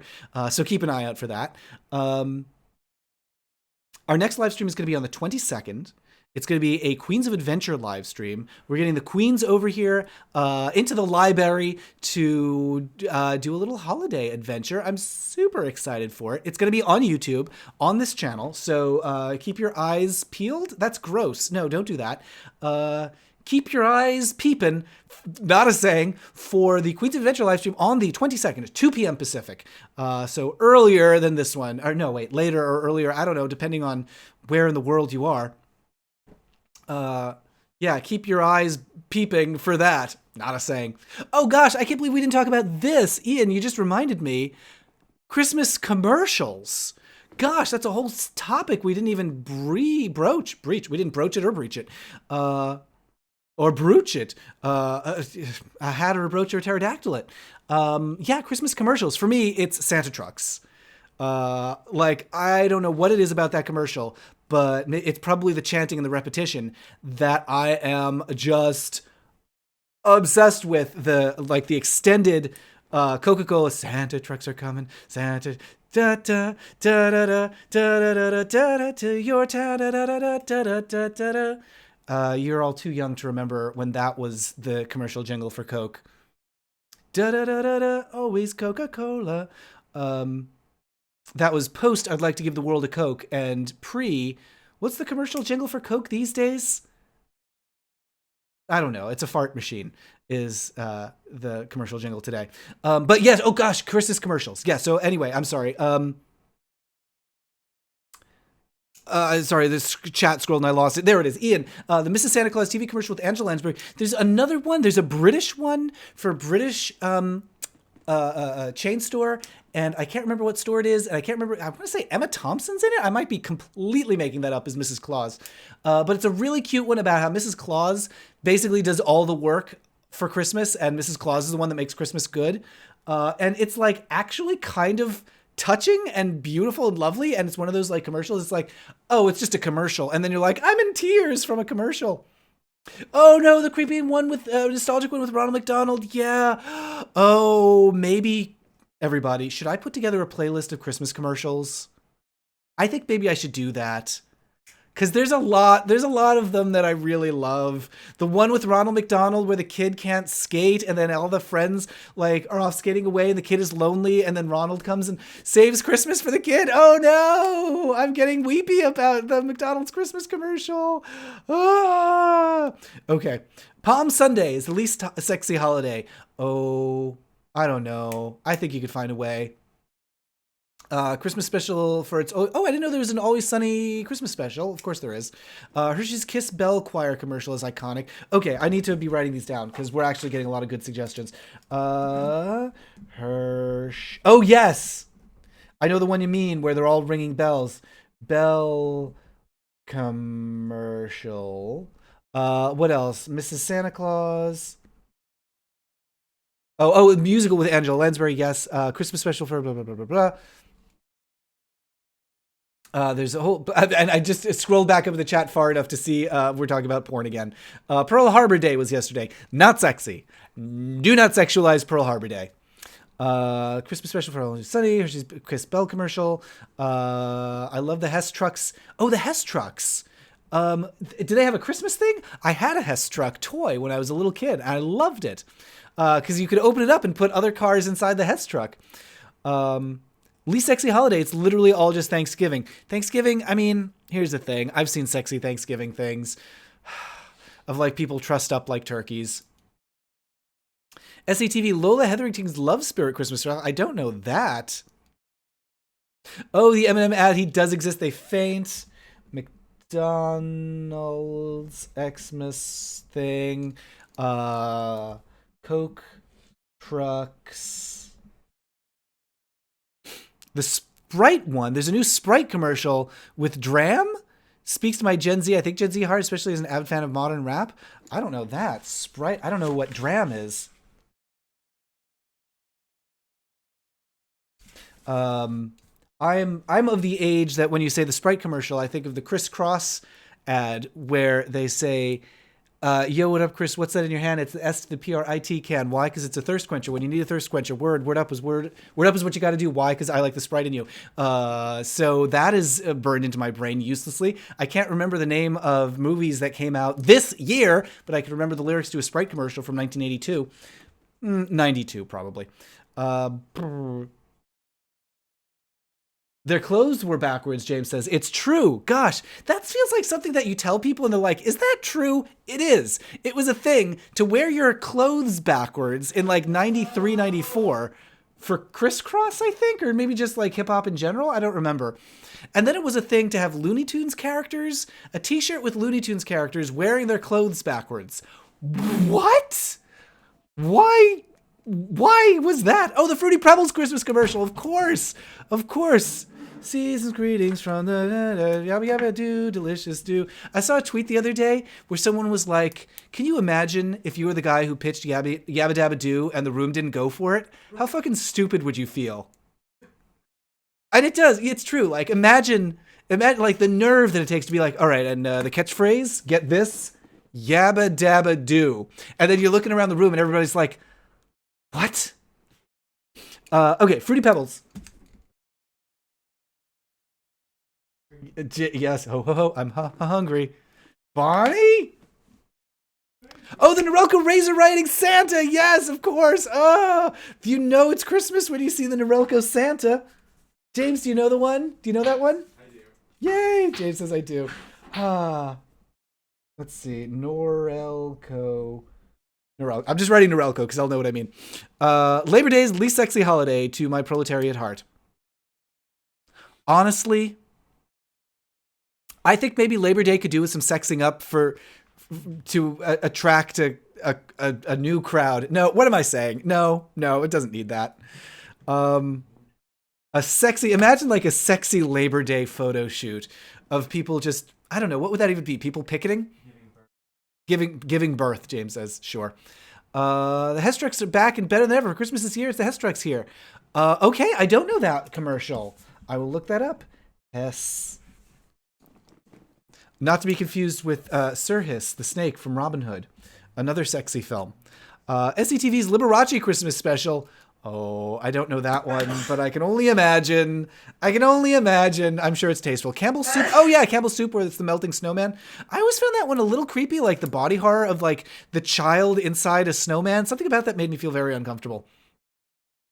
Dram is a rapper best known for Cute and Broccoli. Not in this house. I don't know what he is, but I will look him up. Budweiser horses and snow commercials. Yes, at Urside Comics says Chris Cross will make you jump. I was working at a summer camp in, probably like the year 2002 or so, maybe early, no, 2000. And there was a student in one of my camper or whatever, in one of my little groups named Chris. And I would say he had no idea what this meant because it was a reference that predated him. Warm it up, Chris. And he'd be like, what? The lyric is, warm it up, Chris. I'm about to. Warm it up, Chris. That's what I was born to do. So anyway, Sainsbury 2016 ad with James Corden is best of Christmas ads for me. We don't do James Corden in this house. And it's not like he's canceled. It's not like he's problematic. I don't think he's done anything wrong. Although I didn't love the like Jeff Goldblum thing that he just did because it felt like kind of like gay panic was the joke. But I don't know why don't I like James Corden? What is it about him that like I really don't like? I don't know. I just know I don't like him. Sorry, James. Norelco, even our name says Merry Christmas. Oh, that's right. There's like a Noelco. Yes, the melting snowman shop. I think the reason it made me uncomfortable as a kid was it made me imagine that if he had a second bowl of soup, he would like his human body would start melting. This is obviously revealing more about me than about the soup. Even though the game was a huge letdown, the commercial for E.T. Atari video game brings a spotlight face with E.T. in a Santa suit. Okay, I'll allow that one. E.T., even though E.T. is a very scary film as well. Budweiser's Clydesdales. You can hear James sneezing. James, they gandered. James says Cooper says he tries too hard. Wait, who tries too hard? Crisscross? He voices amazing stop motion ad. He isn't visually there. James? Serchikowski. Oh, I'm sorry. I'm totally mispronounced your names. Why do you hate James Corden? Says Ursa. And I do find him a bit disingenuous. Maybe, I don't know. It's not even that. Like, is it disingenuous? Something about like the carpool karaoke I don't like. I don't like when I see him in Into the Woods. I don't like him on awards shows. I don't like, there was this, Netflix series about things that are very British, that he talks about things that are very British. And I'm like, I'm going to love this. And James Corden comes on. I'm like, oh, I don't know. Ian says it was off-putting how chunks of snow fell off the kid. Yes, I totally get that. James Corden voices. I'm sorry. I thought you were talking about my James who just sneezed. No, you're talking about James Corden. Erstein says, I hated him in Into the Woods. Yeah, and I can't articulate why. I don't know what it is. It's like a thermostat set to 71 degrees. You should like it, but for some reason, it's incredibly off-putting. That is not relatable. It's off-putting how chunks of snow fell off the kid. I get that. Also, like, he was just, here's another thing, he was just like wet. The kid is like wet from all the snow melting, and it just made me imagine like being in a wet, cold sweater. Like, blah, bluck, says James Newman. That sums up my feelings on wearing a cold, wet sweater and James Corden. James Corden, the cold, wet sweater of musicals. David says, have you seen the original Carpool Karaoke with George Michael and his character Smithy? What is that? Carpool Karaoke with George Michael. I mean, I would love to see George Michael doing karaoke.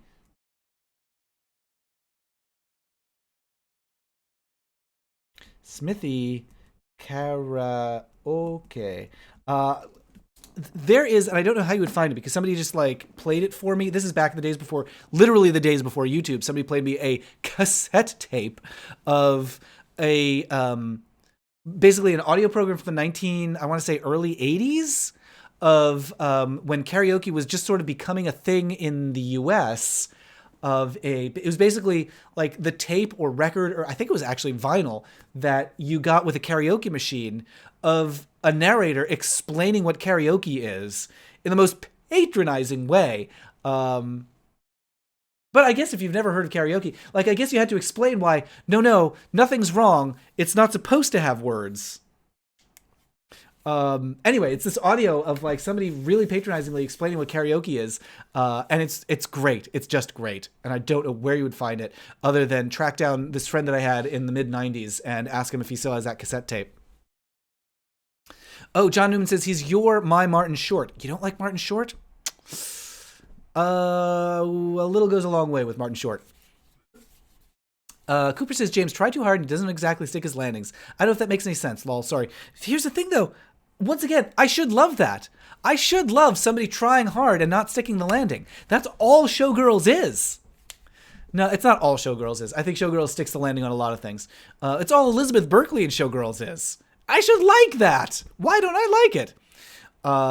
Most TV hosts like him, I don't find very entertaining. They come off extra and fake. Yeah, so extra and fake. Yes, but I like extra. I like when people try too hard.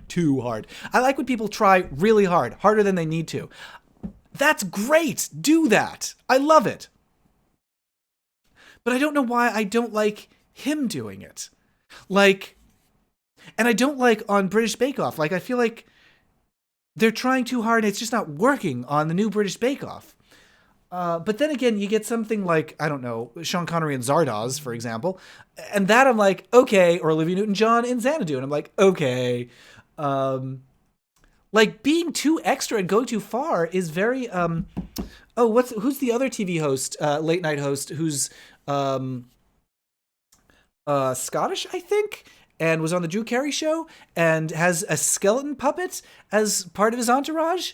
Like, that's doing too much, and I love it. Have you seen blah, blah, yes, original Carpool Karaoke. James Corden, yes. James Corden, yes, but my James is good. Cooper says, the Wet Campbell Soup Kid makes me think of pneumonia. Honey Nut Cheerios and Scrooge. Yes, that's another good one. Yes, give me more Christmas commercials. Cheerios and Scrooge. Where the Honey Nut Cheerios be voiced by Billy West, I think, at that time. Warms the cockles of Scrooge's heart with a bowl of cereal. It's so stupid. It's so stupid. The zoom in on the melting snowman's face is the worst part. I agree. It's just straight up body horror. Is that commercial? The Snowman Kid commercial reminds me of being forced to go play outside dressed like Randy in Christmas Carol in the dead of winter because fresh air is good for you. Urside Comic Geek says Paul Hollywood is so hot. I don't like his attitude. I understand weird hate for actors that's unexplainable. I don't like Rashida Jones. Oh no, I think she's great. Maybe it's just that I didn't like her in Parks and Rec, but still, I will always defend Rashida Jones as just a really fun, charming person. I think because an early exposure that I had to Rashida Jones was her playing with a puppy on a bed with Natalie Portman, and it was just really sweet. It's Rashida Jones and Natalie Puppy just lying back on a bed and puppies wriggling all over them, and I'm like, I will never dislike these people. Craig Ferguson, that's his name. Thank you. Yes, and some discussion happening about the lack of quality control in games in the 90s. Sort of having that with modern-day microtransactions. Oh, boy. Yeah, I don't think we'll get, like, a cratering of the video game market like we did in the 80s, but, I mean, there have been some bad experiences that can turn people off to games, and that kind of sucks. But also, what can you do? It's like, you know, you have a bad experience, you go to a bad movie, and you're like, well, I just don't like movies anymore. All the stuff around Fallout 76 is particularly bad. It's very, very bad. I'm sure you guys saw, like, the thing where briefly they were leaking, like, people's personal information, like they accidentally doxed their users. Okay, don't do that. Lily says, it's a lack of quality control. Opposite says, my excellent colleague just wrote a piece for the New York Times about how Anna Netrebko is extra, and that is why we love her. That's the thing. I like extra, especially like in opera, for example. It's so good. Joel Rosen. I initially read that as Joel Frozen, and I was like, oh, that's seasonal. Flintstones Christmas Carol in general is good. Wait, was there a whole Flintstones Christmas Carol special or just the commercial? We didn't even talk about the Mickey Mouse Christmas special with Scrooge. That's a really good special. Butterfree says, I don't know if there's a thing or not, but I remember a sexy Christmas ad about underwear, and these guys were playing music by shaking their area. Please tell me I'm not the only one that remembers that. Oh, I think what you're thinking of is the commercial from like 2 or 3 years ago that was encouraging gays to sign up for health insurance with some sexy boys in their underwear, all like done up like reindeers and elves and things. I think that's what you're thinking of.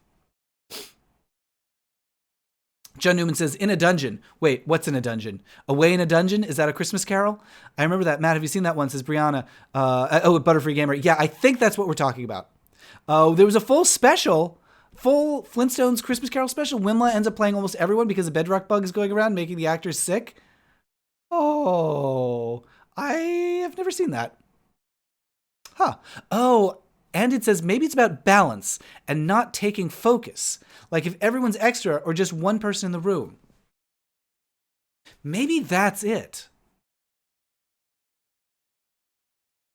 I don't know if that's what's going on with James Corden, but that is something that I don't like when like one person is like really going over the top and like shushing everybody else with their extraness. Oh, and Muppet's Christmas Carol. Muppet's Christmas Carol's okay.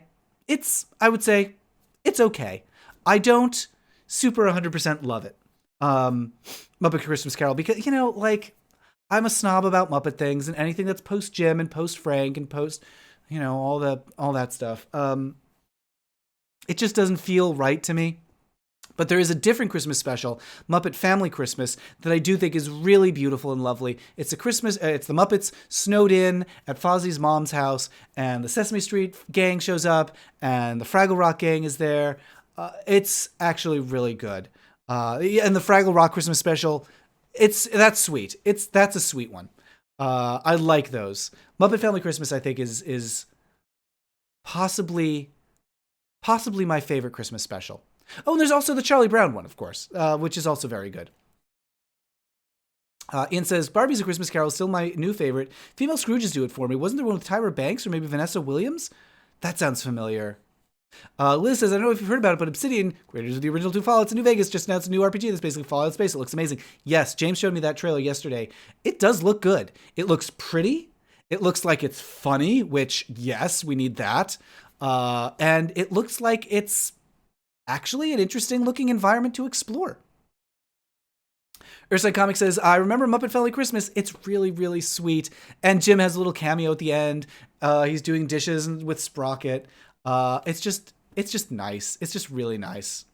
Brianna says, I didn't like Muppet's Fox sitcom they tried to make. I did not watch that. And it does not feel like something that's missing from my life. I don't want bleak Muppets.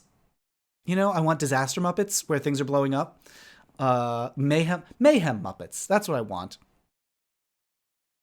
I think they nail the tone in the Muppet movie, the first one from 1978. No, it's got to be later than that. 82 or 83. Hey Siri, when did the Muppet movie come out?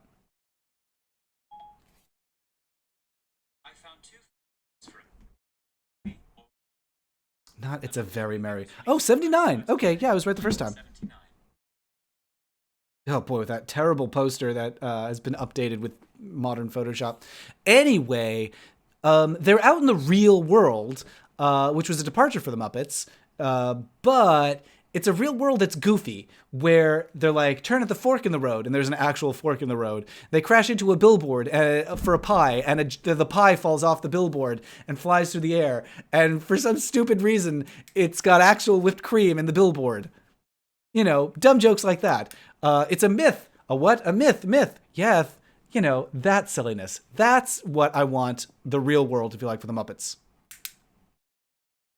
Oh, Scrooged, very good Christmas special. Gets a little not so great at the end, but all that Carole King stuff. Nope, Carole Kane. Although Carole King's Christmas, that would be great too.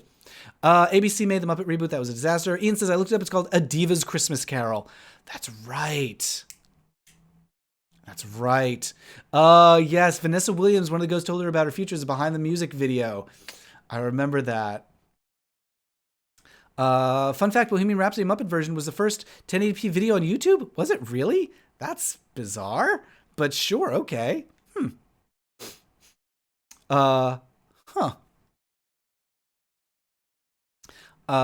Neat. Okay, we've been streaming for about 2 hours, which is the usual amount of time. And I can feel myself getting a little spacey and exhausted. So it might be time to call it quits for this stream, but not quits for streaming ever. We're going to be streaming again on the 22nd and the 29th. Whoa, boy. So the 22nd is the Queens of Adventure stream with the drag queens all over here playing some Dungeons & Dragons. So go to queensofadventure.com for that. You can already, the live stream has already been like set up, so you can set a reminder for yourself when it goes live. Just go to queensofadventure.com, look for the live stream info at the bottom, click on that, and there'll be a little bell icon where you can set a reminder for yourself when the live stream goes live in 2 weeks. That's not very long, so we got to get working on that. Oh yeah, and Emmett Jug Band Christmas, also good. Very sweet. Coming to big screens. I'm not sure. Like, it's Emmett Otter's. I think that's like a half hour or so. So I'm not sure how they're gonna like pad that. If they're gonna pad that with other stuff, like if they did Emmett Otter's Jug Band Christmas with the Muppet Christmas. I mean, with the Family Christmas, that might be good. Anyway. I had a small role to play in Emmett Otter's Jug Band Christmas coming to the big screens. Extremely small role.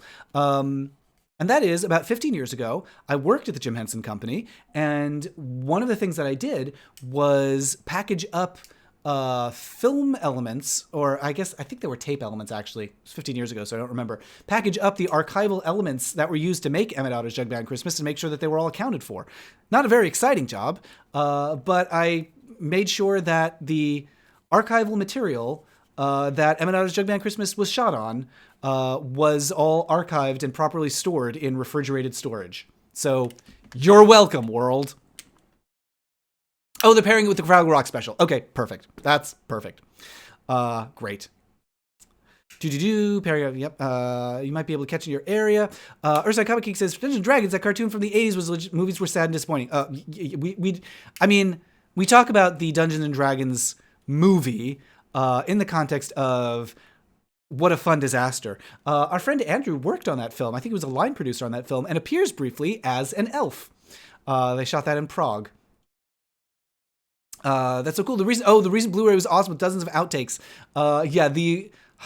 There's nothing better than Muppet outtakes. Fucking love Muppet outtakes. Look up, you can find it on the YouTubes. It's not exactly an outtake, but they did like a test before they made the Muppet movie about whether Muppets outdoors in actual real world would work. And so it's just Kermit and Fozzie and Piggy, and I think Gonzo might be in there, although actually now that I think about it, I don't think so. It's just Frank and Jim being goofy on like a farm in England, interacting with real life cows. It is so funny and so good. It's just them hanging out and improving. It's so fun. Anyway, gosh, look that up on YouTube and join us for the next Queens of Adventure live stream. That's on the 22nd at 2 p.m. Go to queensofadventure.com for the details. And then join us on the 29th for another one of these nice, cozy live streams. Also, thanks to everybody who makes these possible with your pledge on Patreon. Go to patreon.com/MattBaum to support these live streams and the Sewers of Paris podcast, Culture Cruise videos, weekly debrief, and more coming in 2019. So get on that. I'm going to post a link in the chat to the Patreon if you'd like to get on that and get some rewards for backers. Patreon.com/MattBaum.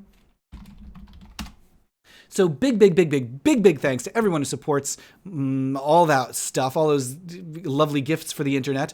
And thanks to everybody who joins me for these lovely live chats. If you're enjoying these live chats, tell your friends, invite more people to them, make it a thing, post on your social medias. Hey, the live stream's starting, or the live stream's going to be next week. I'm going to be there. I hope you'll be there too.